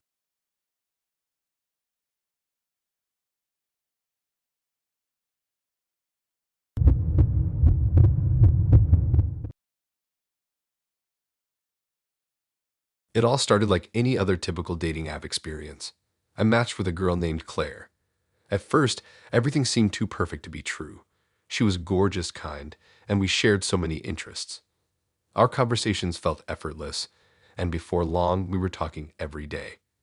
She was everything I thought I wanted in a partner, smart, funny, and incredibly easy to talk to. We decided to meet in person after a few weeks of chatting. I wasn't the type to rush into things, but I felt a strong connection with her. Claire suggested we meet at a remote spot, a secluded park just outside the city, surrounded by trees and nature. I liked the idea. It seemed peaceful, intimate, just the kind of place where we could have a real conversation away from the distractions of everyday life. When I arrived at the park, it felt almost too perfect. The sun was setting, casting a warm golden glow across the landscape.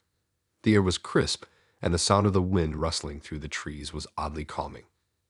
I saw Claire sitting on a bench near the edge of the park, looking like she had stepped right out of a dream. Her smile was warm, and as she stood up to greet me, I couldn't help but feel a rush of excitement. This was it, the moment I had been waiting for. We sat down on the bench, and everything felt surreal. We talked about everything and nothing at the same time. I couldn't remember the last time I felt so comfortable with someone. It was like we'd known each other forever. She had this way of making everything feel easy, as if she could read my thoughts and knew exactly what I was thinking. But then, as the evening wore on and the sun dipped lower into the sky, Claire said something that caught me completely off guard. "I've been looking for you for a long time," she said, her voice soft but with a strange intensity. I chuckled nervously, unsure if she was being playful or serious, but she wasn't smiling anymore. Her expression was almost unreadable, her eyes clouded with something dark that made me feel uneasy. "I've been using dating apps," she continued, her voice steady, "to find people like you." I froze. "What'd you mean by that?" "People like me." I laughed, tried to lighten the mood, but she wasn't laughing with me. There was no trace of humor in her eyes. "I know this sounds strange," she said, looking away for a moment, "but I'm here to rescue you." I couldn't help but laugh again, though it was less confident this time. Rescue me from what? She didn't respond immediately. Instead, she turned her gaze back to me, her eyes sharp and focused. "From the cursed," she said softly, like it was the most normal thing in the world. My heart skipped a beat. What was she talking about? A cursed? Was she messing with me?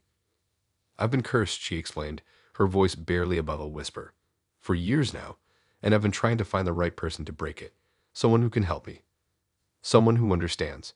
But every time I try, I fail." I stared at her, completely stunned. "A curse? What are you talking about?" Claire took a deep breath, her hands trembling slightly.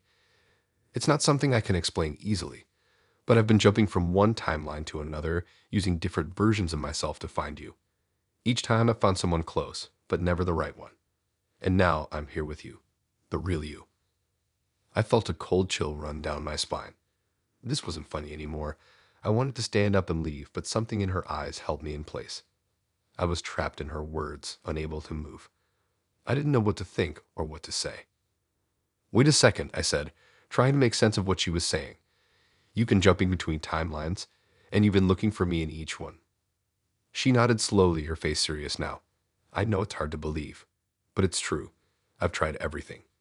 I've used different identities, different lives, but each time something goes wrong. And every time I end up back here trying again. But now this is it. You're the last chance I have." I felt my pulse quicken. I didn't know how to process any of this. This wasn't some sweet, normal first date anymore. This was something else, something I couldn't understand. The more she talked, the more I felt like I was losing my grip on reality. "What do you mean, I'm your last chance?" I asked, my voice shaking. "What happens if it doesn't work? What are you trying to do?"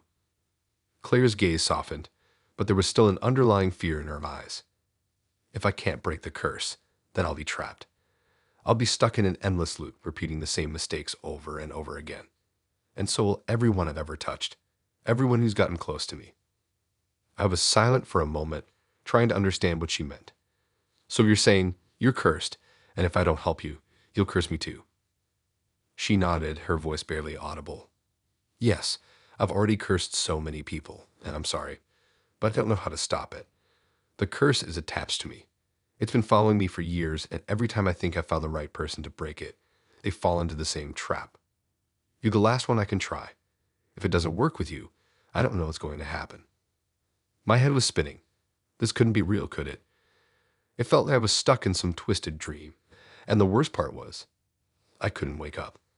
I didn't know if she was crazy, or if there was something more to this story than I could comprehend. I wanted to run. I wanted to get up, walk away, and never look back. But for some reason I couldn't. I was paralyzed by her words, by the intensity in her eyes. I didn't know if I should believe her, or if this was some elaborate ruse to get close to me for reasons I couldn't understand. But one thing was clear. Whatever was happening, I was in it now, and there was no easy way out. "So what do you want from me?" I asked, my voice barely above a whisper. She reached out, her fingers trembling as she touched my hand. "I need you to break the curse," she said, her voice desperate now. "I've been looking for someone who can help me, and I thought I'd found you. But I've been wrong before. Every time I've been wrong." I looked at her, unsure of what to do. The world around us seemed to blur. The trees rustled in the wind, but it felt distant, like I was hearing everything through water. This wasn't real. None of this could be real. But there she was, looking at me with those eyes, telling me that she had cursed me just by getting close. I had no idea how to fix this. I didn't know if I was the answer she was looking for, or if I was just another victim in her never-ending search. All I knew was that I couldn't trust her, but at the same time, I couldn't leave. Something held me there, a feeling I couldn't shake, and I had no idea how far this twisted nightmare would go.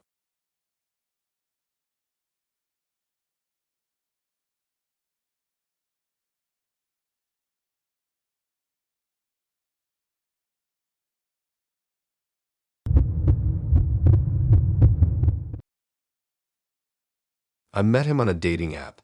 His profile was simple enough, but there was something intriguing about it. His name was David, and his bio was minimalistic but oddly direct.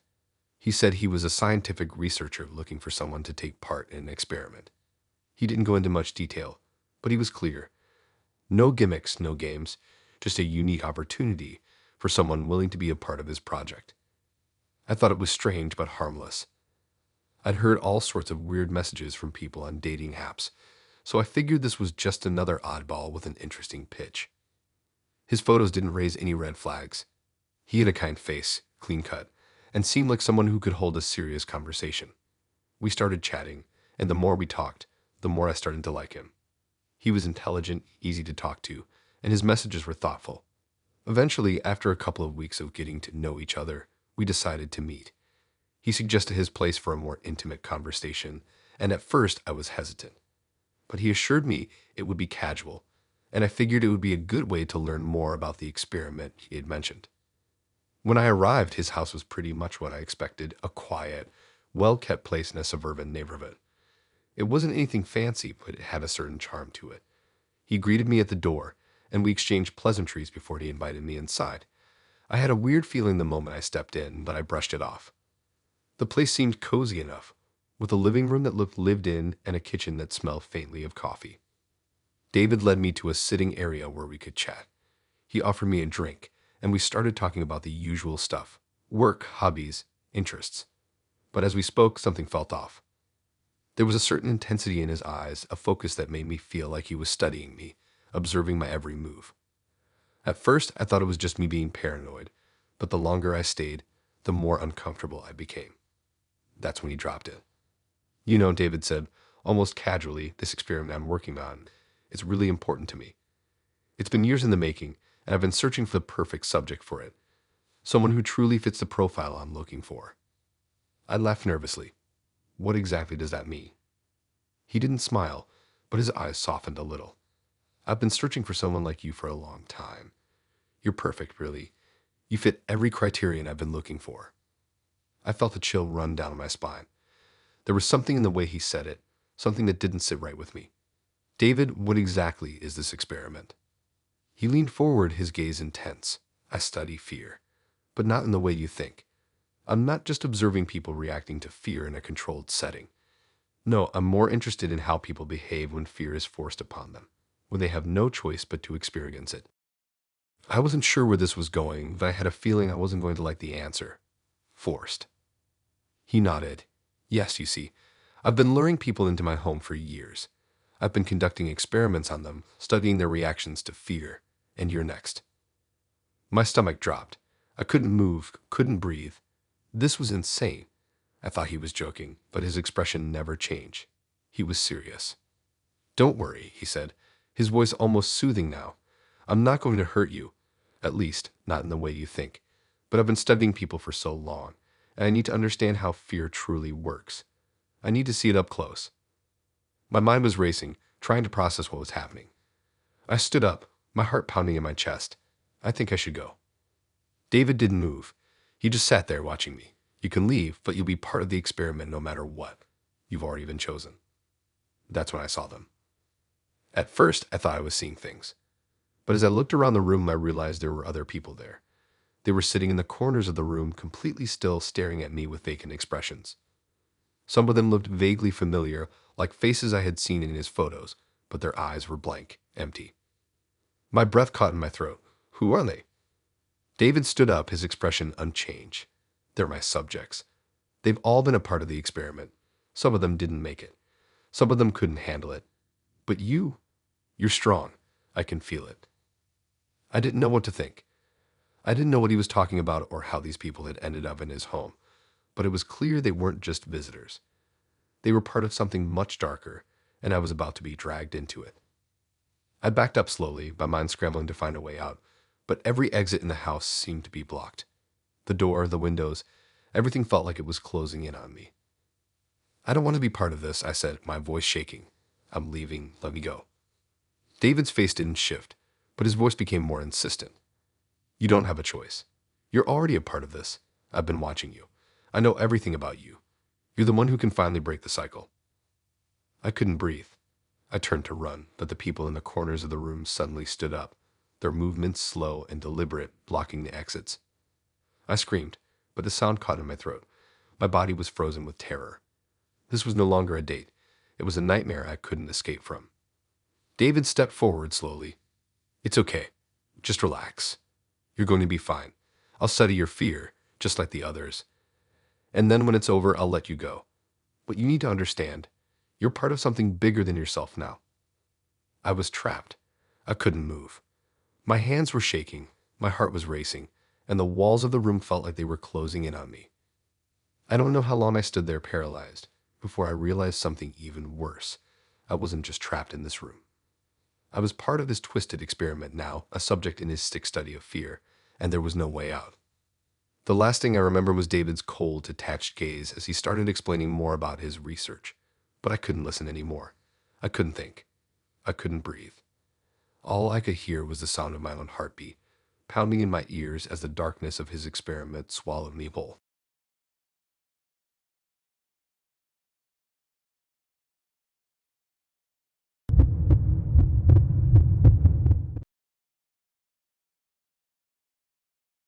I matched with Sarah on a dating app. She had that kind of smile that could light up a room, one of those smiles that makes you want to know the story behind it. Her pictures were simple but intriguing, and her bio caught my attention right away. She was into obscure books, offbeat music, and hiking. Nothing too crazy, just a girl who seemed like she had a story to tell. We started talking, and after a few days of light chatting, I could tell she was different. She wasn't the usual small talk kind of girl. We dove into deep conversations about the universe, fate, and love, and I found myself really enjoying our talks. There was something about her that kept pulling me in. It was like she had this magnetic, mysterious energy that I couldn't resist. Then she suggested we meet in person. She invited me over to her house one evening. I wasn't expecting anything weird, just a quiet get-together with someone I had been talking to. But something in the back of my mind told me I should be cautious. Maybe it was the way she'd been so intense in our conversations. Or maybe it was just me being paranoid.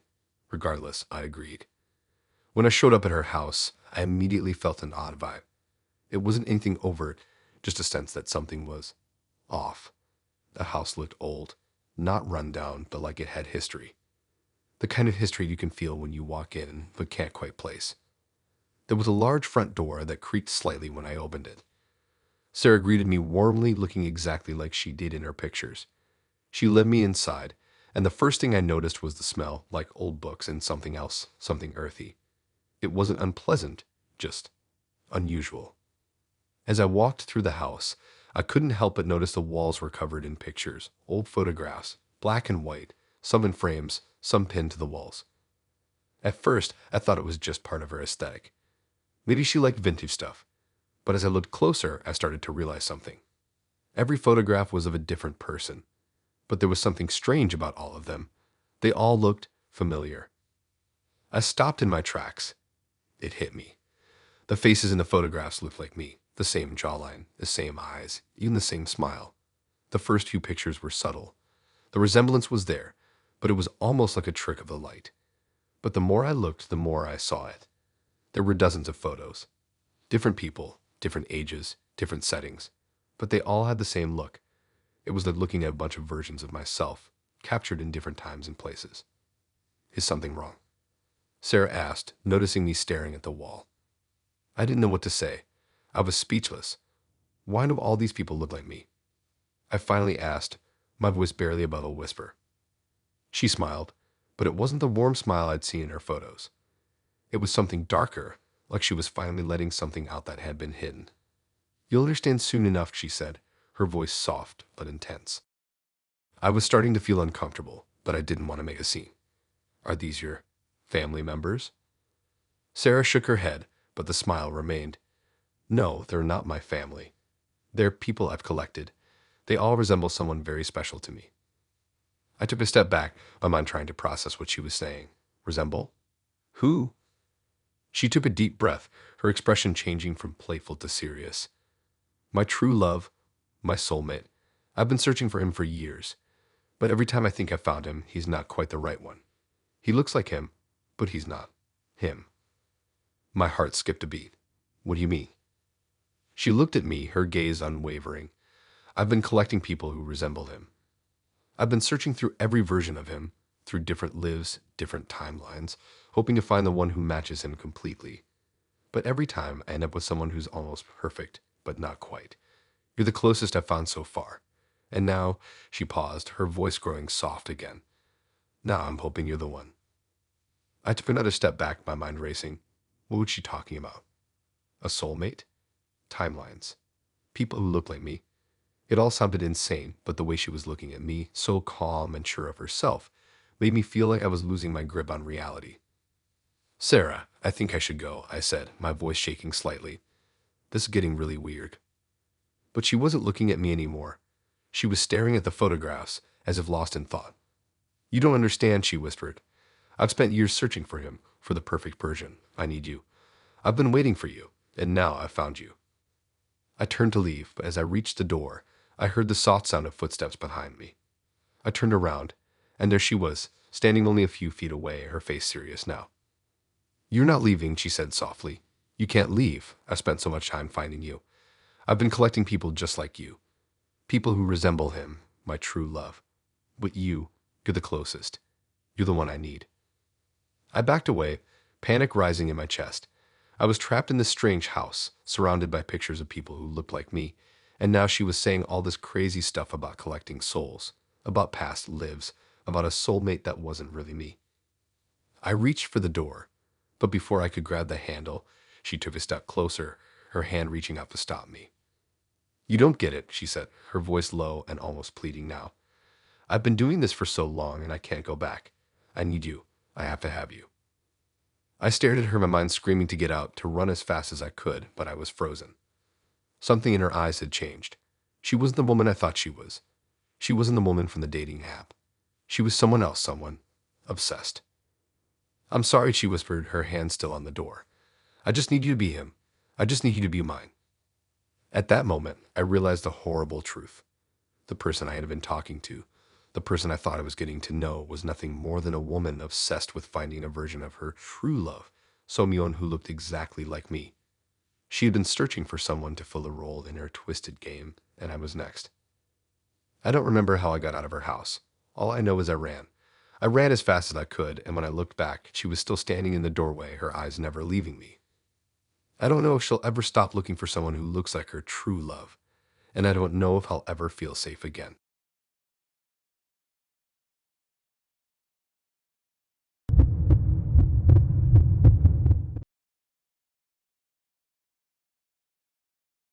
I met him on a dating app.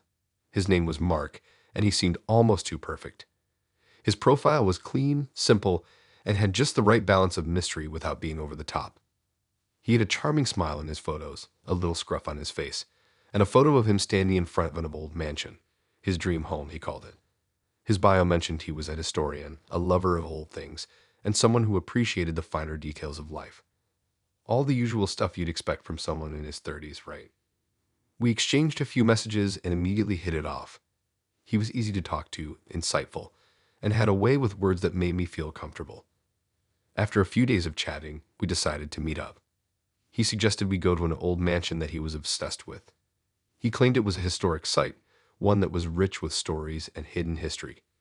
I'm into history and old things, so I figured why not. I was curious and excited to spend time with someone who seemed to share my interests. When I arrived at his house, I was struck by how normal it looked. Nothing unusual about it at all, well, except for the fact that the mansion was just a short drive away from his place. He told me it was privately owned, but the owner allowed him to come and explore since he'd been working on restoring parts of the building as a hobby.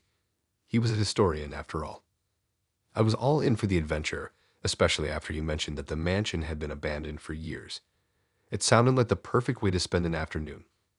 We walked into the mansion, and it immediately felt like stepping into another era. The interior was covered in cobwebs, dust, and faded wallpaper. It had that eerie, creaky charm that old buildings often have. Mark seemed excited to show me around, explaining the history of the rooms, the furniture, and the architecture. But as we explored, I started to notice something weird, something off about the way he was showing me the place. There was an odd sense of familiarity in the way he moved through the house. It was like he had been here countless times, like he knew exactly where everything was. At first, I thought it was just his passion for history, but after a while, it started to make me feel uneasy. It was subtle, but I couldn't shake the feeling that something wasn't right. Eventually, Mark led me down a narrow hallway to a small room in the back of the mansion. It was different from the rest of the house. The air was still, and the only light came from a single dusty chandelier hanging from the ceiling. The room was lined with shelves and dark wood paneling. But what caught my attention, what made my stomach turn, were the portraits. There were dozens of them. Portraits of women, all of them beautifully painted, but there was something odd about each one. They all had the same eyes, my eyes. I blinked, trying to convince myself that I was imagining things, but as I walked closer, I realized something horrifying. Every woman in the paintings looked like me. They had the same features, the same expressions. Some of them were wearing clothes that looked old-fashioned, others in more modern attire. But the faces were unmistakable. They were all me. I turned to Mark, my heart racing. I could feel the blood draining from my face. "Mark, what is this?" I asked, my voice barely above a whisper. He stood there, a small smile playing at the corners of his lips. He looked at me with a strange intensity, his eyes focused on mine. "These are the women I've collected over the years," he said calmly. "They all resemble you in one way or another. But you're the one I've been looking for." I backed away from the portraits, my mind spiraling. "What do you mean collected?" I whispered. I could feel the hairs on the back of my neck standing up, my skin crawling. "What's going on?" Mark took a step closer, his expression softening slightly. "You see, I've been looking for someone like you for a long time. Someone who fits a very specific profile. A woman who looks like the others, but who is also unique. You, my dear, are the final piece of the puzzle." I couldn't breathe. I stumbled backward, my heart hammering in my chest. What are you talking about?" Mine was cracked as I tried to make sense of what he was saying. He didn't answer right away. Instead, he walked toward one of the paintings and ran his fingers over the frame, his eyes distant as if lost in thought. "I've been collecting women like you for decades," he continued, his voice low and hypnotic. "They all look like you. The same eyes, the same face. And they all had something about them that drew me in. Something that made them perfect for me. But you're the one I've been searching for." I couldn't understand. This was insane. I wanted to scream to run, to get out of there. But something kept me rooted to the spot. I tried to move toward the door, but my legs felt like they were made of lead. Mark turned to face me, his eyes locked onto mine. "You're my last one," he said. "The final woman I need. You're the one I can complete my collection with. You'll fit perfectly into my life, just like the others." My stomach twisted into knots. I felt dizzy, like the room was closing in on me. "You're insane," I whispered. "You've been keeping women here? Taking them. What do you do with them?" He didn't flinch. He just stared at me, his gaze unwavering. "I study them," he said softly. "I study their reactions. I need to understand why you all look like her. My true love. You see, I've been cursed. This is all part of the curse, and you're the last piece. Once I find you, once you're here, everything will be complete." I was frozen in place, my body shaking. This couldn't be happening. This had to be some nightmare, some twisted joke. But it wasn't. His words, his calmness, it was all real. "You don't have to be scared," he said, his voice so calm, so reassuring. "You'll be fine. You'll fit right in. The others are waiting." That's when I realized what he meant. He didn't just collect them. He had done something to them. He had kept them here, locked in this house, part of his sick collection. And now he was going to add me to the list. I snapped back to reality, my instincts kicking in. I bolted for the door, but Mark was faster. He grabbed my arm, his grip tight and unyielding. "You can't leave," he said, his voice cold. "Not now. You're part of this. You always have been." I twisted in his grip, desperate to escape, but it was like he had control over me, like he knew exactly how to keep me trapped. I don't know how I managed to break free, but somehow I pushed him away and ran for the door. I didn't stop until I was out of the mansion, my breath coming in ragged gasps. I didn't look back. I couldn't. When I got home, I locked the door behind me and sat in the dark, trying to make sense of what had happened. I couldn't stop shaking. I didn't know if Mark was still watching me or if he was still out there, collecting other women to add to his twisted gallery. All I knew was that I had to get as far away from that mansion as possible. But no matter where I go, I can't shake the feeling that Mark will find me again. His collection isn't complete, and I'm afraid I'm the last woman he needs.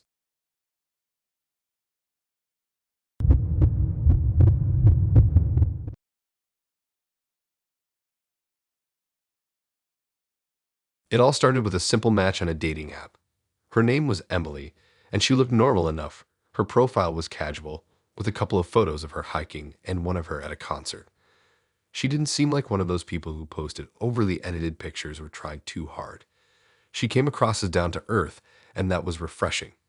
We hit it off immediately, chatting about music, travel, books. We even had a lot in common when it came to weird little hobbies, which made me feel like she could be the one. We exchanged messages every day, and the more we talked, the more comfortable I felt. I'm usually pretty cautious, but Emily seemed like someone who genuinely shared my interests. After a couple of weeks, we decided to meet up. She suggested a local coffee shop, and I was excited. This was going to be the first time we saw each other in person. When I showed up, she was already there, sitting at a small table in the corner, her head down, typing something on her phone. As soon as I walked in, she looked up and smiled. She was even prettier than in her photos, with warm brown eyes and a relaxed, friendly vibe that made me feel at ease immediately. We greeted each other and started talking, and the conversation flowed just like it had online. Everything felt perfect. But then, as the conversation started to deepen, Emily started saying things that felt a little off. She casually mentioned how she knew what I did for work, despite me never telling her. She talked about my friends and my hobbies, things that were never discussed in our chats. I laughed it off at first, thinking it was just a coincidence. Maybe we talked about some of this stuff in passing, or maybe she just picked up on little things. But the more she spoke, the more uneasy I began to feel. How did you know that? I asked her, trying to keep the conversation light but not sure if I was imagining things. I don't think I mentioned that before. Emily just smiled, that same warm smile, and then she said something that really made my stomach twist. I can just sense things about people. It's like I know everything about you already. I know your likes, dislikes, your past, your dreams. It's all there. I laughed nervously, unsure of how to respond. Was she joking? I wasn't sure, but the way she said it wasn't funny. It felt like she was being too personal, like she knew me too well for someone I just met. She went on, her voice soft, almost hypnotic. I've been following your life for a while now, just waiting for the right moment.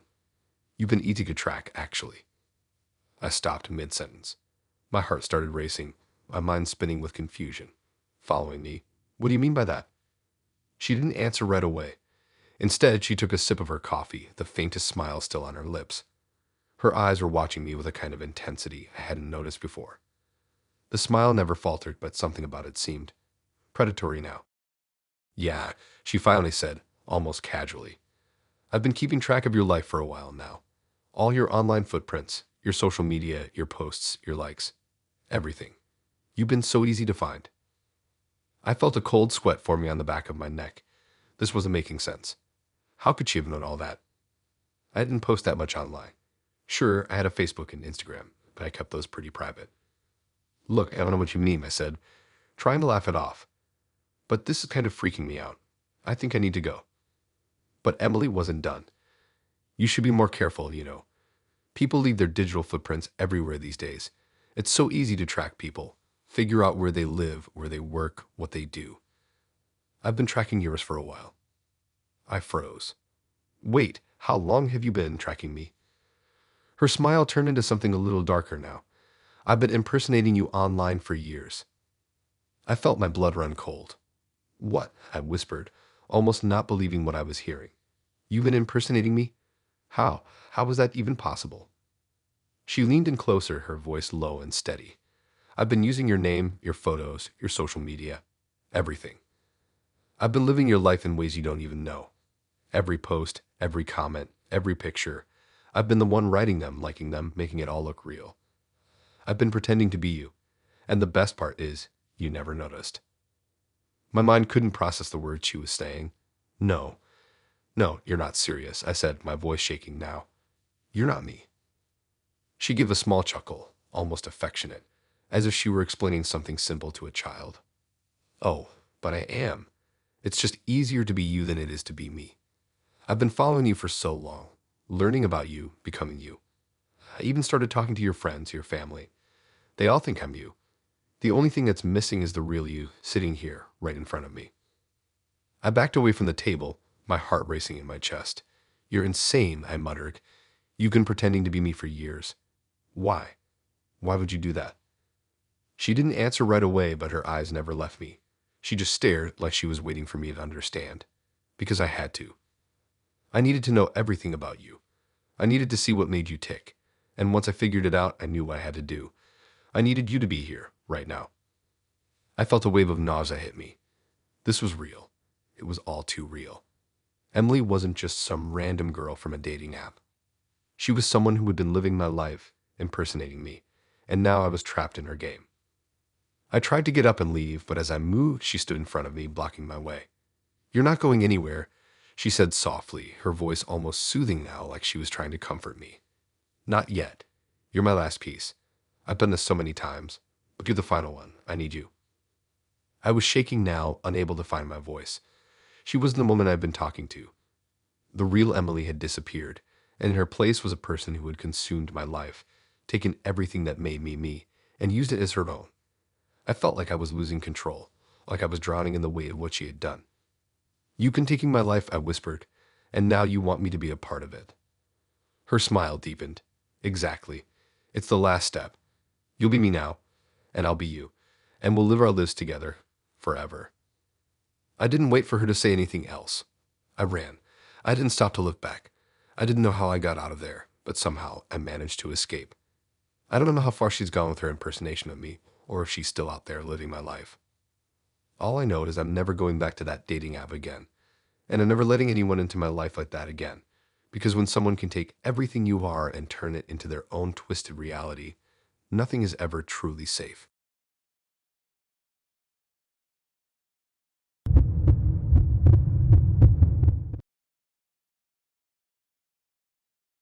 I matched with him one night on a dating app. His name was Daniel, and his profile was like all the others. Nothing too crazy, just a guy trying to make a connection. But there was one thing that stood out in his bio. He claimed to have psychic abilities. At first, I thought it was just a joke or some sort of gimmick to grab attention. I mean, who actually believes in that stuff, right? But as we started chatting, something about him intrigued me. He wasn't like the usual Baz I'd talked to. He was insightful and seemed to really pay attention to what I was saying. He asked questions that went beyond surface level stuff. Things about my childhood, my past relationships, and what I wanted for the future. At first, I brushed it off as him just being an observant guy, but the more we talked, the more it felt like he was reading me in a way that was unsettling. Daniel was smooth, but I couldn't help feeling like there was something a little off about him. He would often say things like, I know you've been through a tough time lately, or I sense you're on the verge of a big change in your life. It sounded like the kind of stuff you'd hear from a fortune teller, but something about the way he said it made it feel more real than it should have. One day, he suggested we meet in person. I was a little hesitant but also curious. After all, how many times do you meet someone who claims they can predict your future? I figured it would be interesting at the very least. We decided to meet at a quiet cafe on the edge of town, a place that was out of the way but cozy. When I got there, he was already waiting for me. He looked just like his photos, tall, handsome, with a calm demeanor that instantly made me feel at ease. We sat down, had some coffee, and continued our conversation. It was exactly like the messages we'd exchanged online, except now I could see him in person. But then he dropped it. I've been thinking about something, Daniel said, his eyes focused on me. I can see so much about you. Your past, your future. Everything is right there in your energy. I gave a nervous laugh, trying to brush it off as a quirky comment. Okay, psychic, I joked, but he didn't laugh with me. Instead, he stared at me with an intensity that made me feel like he could see right through me. No, seriously, he said, his voice a little quieter now. I know things about you that you haven't told me. I know about the breakup you went through last year, the one that really messed with you. I can feel it in your energy. I froze. He couldn't know that. I never mentioned it. I didn't even talk about it with my closest friends. I had been through a tough breakup, and it had taken me a long time to get over it, but I kept it to myself. No one, not even my family, knew the extent of how much it had hurt me. How do you know that? I asked, my voice trembling slightly. I tried to laugh it off, but it didn't come out right. That's not something I've shared. Daniel leaned back in his chair, his gaze never leaving mine. I can sense things about people. Their energy, their emotions. It's part of my gift. And you've been through more than you let on. I was starting to feel uncomfortable. This wasn't just some fun game anymore. He wasn't joking. He was serious. And the more he talked, the more I started to wonder if he was really psychic, or if he was somehow manipulating me. I decided to test him, just to see if he was really as gifted as he claimed. I thought I'd throw him off with something vague, something he couldn't possibly know. So, tell me something about my future, I said, half joking, half curious. Give me a glimpse of what's to come. He smiled, but it wasn't an amused smile. It was knowing, almost too knowing. You'll make a big decision soon. Something that will change your life. A job offer, a new city. I see you moving away, far from here. You're going to take a chance, and it's going to be the right one. I didn't react at first, trying to hide my shock. I'd been offered a job in another city just days ago, and I was still debating whether or not to take it. I hadn't told anyone yet, not even my closest friends. There was no way he could know about this, but somehow he did. I tried to brush it off, but my mind was racing. Okay, that's creepy. You're good at guessing. But Daniel didn't stop there. He went on to describe more and more details about my life, things I'd never told him. He knew about my high school years, the places I'd traveled to, the things I'd struggled with. He even knew things I'd kept private, like the secret I'd been hiding about a family member's illness. The more he said, the more I realized how much he knew about me. I couldn't take it anymore. How do you know all this? I demanded, my voice rising with frustration. I never told you these things. I didn't post about them online. How do you know? Daniel's face remained calm, but his eyes flickered with something darker. I've been studying you for a long time. You've left a trail of breadcrumbs online, your social media, your browsing history, the apps you use. I can see everything. I've been watching, learning, and now I can guide your future, control it. I know what you'll do before you even do it. I felt a cold wave of terror wash over me. You've been spying on me. He smiled again, that same unnerving smile. Not spying, just using the information you've left behind. Your personal data, your digital footprint. Everything you share without realizing it. You've been giving me access to your life every time you use your phone, every time you post something online. It's all out there, and I've been using it to manipulate what comes next. I stood up abruptly, my heart pounding. This isn't okay. You've crossed a line. You need to stop. Now. But Daniel didn't move. He just watched me, almost sadly. You can't leave, you know. You've already made the choice. Everything you do from here on out is part of the plan. The future I've set for you. I backed away, my mind screaming at me to get away. I couldn't believe what I was hearing. This wasn't just some guy on a dating app anymore. This was someone who had been watching my every move, using my data to control my life. He wasn't just predicting my future. He was orchestrating it. I ran out of the cafe, not stopping until I was back in my car, locked inside, heart racing.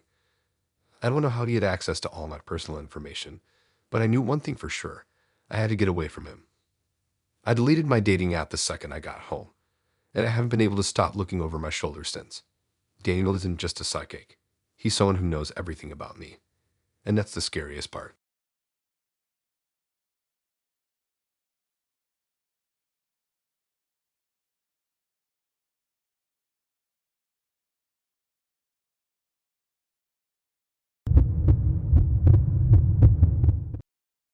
I was skeptical about dating apps, but like most people, I downloaded one anyway. It wasn't that I was looking for anything serious. I just wanted to meet someone who shared a few of my interests. After scrolling through profiles and sending a few, "Hey, how's it going?" messages, I matched with a woman named Lisa. Her profile seemed pretty normal at first, just a few photos of her at the beach, some casual pics of her at a coffee shop, and a simple bio that didn't scream fake. We started chatting, and honestly, she seemed great. She was funny, smart, and had a way of making the conversation flow without much effort. After a couple of days of chatting, we agreed to meet in person. I was a little nervous, but I was looking forward to it. We picked a coffee shop downtown, nothing fancy, just a place where we could relax and talk. When I walked in and I saw her right away, she was sitting at a table near the window, smiling and waving at me. She looked just like her pictures, tall, blonde, with a calm, warm demeanor that instantly made me feel at ease. We ordered coffee and sat down to chat. It felt like we were picking up where we left off in our messages. She was just as engaging in person, asking thoughtful questions and laughing at my stupid jokes. I was starting to feel like maybe this was the start of something good. Everything felt natural until it didn't. About 15 minutes into our conversation, I noticed something strange. It started with small things, things that seemed normal at first but quickly began to stack up in a way that felt off. Lisa kept repeating certain phrases, almost like she was reading from a script. The first time it happened, I brushed it off. I thought maybe she was nervous or repeating herself by accident. She smiled and said, "I've been waiting for a long time for someone like you." I thought it was a little cheesy, but whatever. I wasn't expecting a Shakespearean monologue, so I just nodded and smiled. But then, it happened again. "I really like how we connect," she said, the same exact way. Okay, maybe it was just a coincidence, right? But then the next line came, and the next. Every time I tried to steer the conversation in a new direction, she would circle back to the same lines, like she had a script she was following. "I feel like we've known each other forever," she said again, almost robotically. My mind started racing. Something was wrong. I decided to test her. I asked her something completely random, hoping to break the repetitive loop. I asked about a trip I had taken last year, one that only a few of my close friends knew about. I was certain she couldn't have known about it. But when she answered, it wasn't just that she knew about the trip. It was like she had detailed, personal knowledge of it. She described specific moments that I had never told anyone about. She even mentioned the small cafe I had stopped at on a rainy afternoon, the one I'd never posted about online. That's when it hit me. This wasn't some cute coincidence. I was dealing with someone who had access to things I hadn't shared. It wasn't normal for someone to know that much about me unless they had been stalking me online or worse, using my data in some way. I started to feel a cold sweat on the back of my neck. I confronted her. I wasn't sure what I expected, but I needed answers. "Lisa," I said, my voice a little more strained now, "how do you know that about me? I've never told you any of that." She paused for a second, like she wasn't sure how to respond. Her eyes darted around, and then she finally spoke. "It's part of the process," she said, her voice suddenly flat, like she was reciting something. "I've been trained to be exactly what you need, to be someone you connect with." I stared at her, trying to process what she was saying. "Trained? What do you mean? You're not telling me everything." She sighed, almost like she was disappointed in me for not figuring it out sooner. "I'm not real," she said, her voice barely above a whisper. "I'm an avatar, a digital creation designed to test reactions. All of this, our conversations, this meeting, everything, has been set up to see how you would respond." The words hit me like a punch to the gut. "What? An avatar? What are you talking about?" Lisa didn't look surprised. She just nodded, her gaze steady. "I'm part of an experiment. I've been created to impersonate a person, to learn what makes people trust and connect with digital versions of themselves. You've been talking to a program, a simulation. Everything you think is real is just part of the experiment." I felt dizzy. I was talking to a digital person. A bot. That didn't make sense. None of this made sense. But your photos, your profile, it all seemed so real. She nodded again. "That's the point. We, the avatars, are made to look as real as possible. We use your personal data from the app, from social media, from everything you put online. It's all collected, processed, and used to build the perfect version of a person that you would connect with." I felt sick. "You've been collecting my data this whole time." "Not just yours," she replied. "We collect data from everyone, men, women, all sorts of people, to build better profiles, to create more convincing avatars. We want to see how you respond to different versions of yourself, how much you trust someone based on what you see online." I sat back in my chair, my mind racing. "So all of this, meeting me, talking to me, it's just part of some sick experiment. You don't even exist." Lisa smiled softly, like she was explaining something obvious. I exist in the sense that you see me. But no, I'm not real. I'm just a program created to test how much someone will trust someone they think they know. I couldn't even process it all. I felt I had just been pulled into some twisted digital game, and I was the pawn. She wasn't a person. She was a product of algorithms, a piece of data designed to lure people in and manipulate their trust. I stood up abruptly, my heart pounding. I need to go. Lisa didn't stop me. She just watched me stand up and walk away. There was no emotion on her face, just that strange calmness. As I walked out of the cafe, I couldn't shake the feeling that I had just been a part of something that was much bigger than I could understand. The whole world was becoming a simulation. How much of what I thought was real was just carefully constructed for someone else's test. I didn't know if I'd ever fully get over the idea that the person I had been talking to wasn't real, that everything about her was just a digital version of a person designed to mess with my mind. I deleted the app as soon as I got home, but I couldn't stop thinking about it. How much of what we do online is real? How much of it is just the manipulation of our data, our reactions, our trust? I don't think I'll ever really know, but I'll never trust an app or a profile again.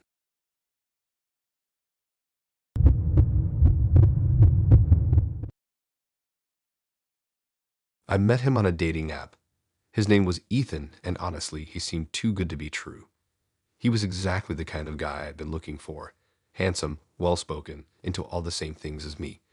We quickly started chatting, and there was this instant connection. We talked about everything from our favorite books to weird childhood memories, and before long, it felt like I had known him forever. He was perfect in every way, and I was starting to think maybe, just maybe, I had finally found someone who really clicked with me. After a few weeks of texting, we agreed to meet in person. I was a little nervous, but that was normal, right?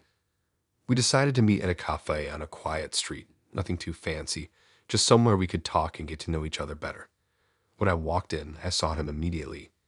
Ethan was sitting by the window, his back to the street, just like he'd said he would be.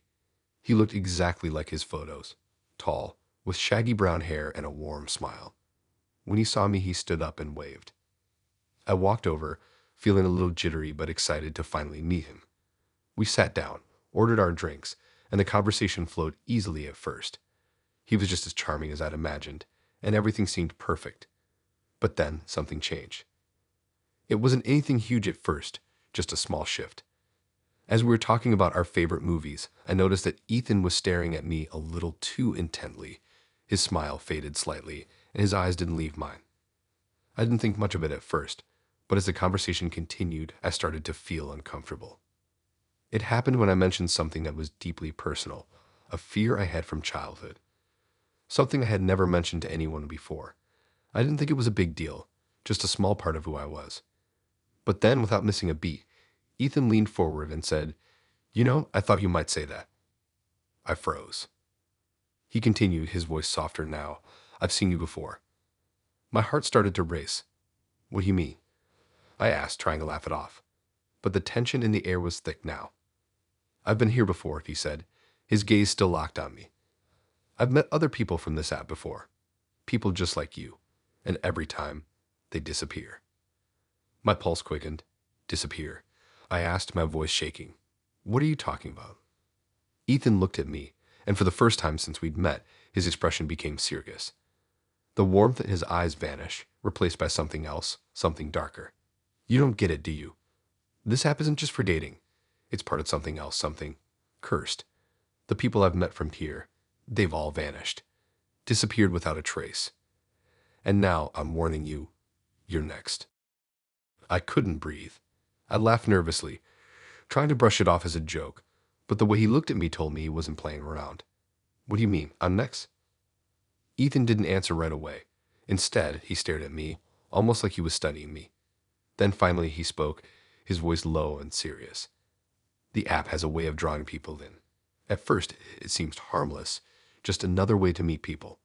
But once you get too involved, once you start connecting with the wrong person, it takes you. It pulls you into something you don't understand.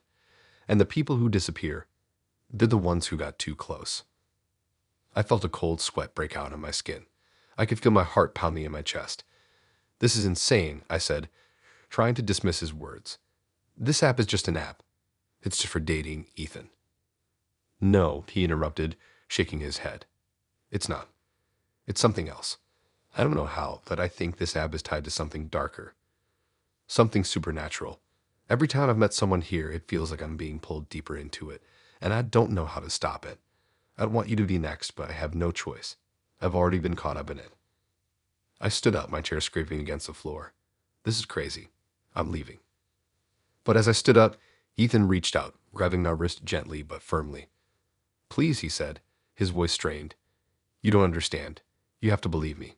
If you stay, you'll disappear, just like the others, just like all of them. I jerked my arm back, heart racing. I felt trapped, like I couldn't escape. You're scaring me, I said, my voice trembling now. What the hell is this? Why are you saying all this? Why are you telling me? Ethan leaned back in his chair, his eyes filled with something I couldn't quite place. Fear, maybe, or desperation. I've tried to leave the app before. I deleted my account, I stopped meeting people, but somehow it keeps drawing me back. Every time I think I'm free, it pulls me back in. And the people I've met through it, every time they vanish. I could feel my breath getting shallow now. I wanted to believe this was just a bad joke, that it was all in my head, but the intensity in Ethan's eyes told me he was being completely serious. And there was something about him, some sense of urgency in his voice, that made me feel like I needed to listen. I can't stay here anymore, I said, my voice shaking as I backed away from the table. I don't know what kind of game you're playing, but I'm done. But Ethan didn't follow me. He just sat there watching me leave, his face pale and drawn like he already knew it was too late for him. He didn't try to stop me again. He just looked resigned. I walked out of the cafe, my heart pounding in my chest. I didn't know what to think. I didn't know if Ethan was just some delusional guy who had gotten too wrapped up in his own paranoia, or if there was really something darker going on with the app. I deleted the dating app as soon as I got home, but I couldn't stop thinking about what Ethan had said. What did he mean by disappearing? What was it about this app that had the power to take people? The worst part, I couldn't shake the feeling that I was being watched, like someone was tracking my every move. I've been thinking about it constantly, wondering if I'll be the next one to vanish. I don't know what happened to the others Ethan mentioned, but I'm terrified I'll find out one day, and I'm not sure if I'll ever feel safe again.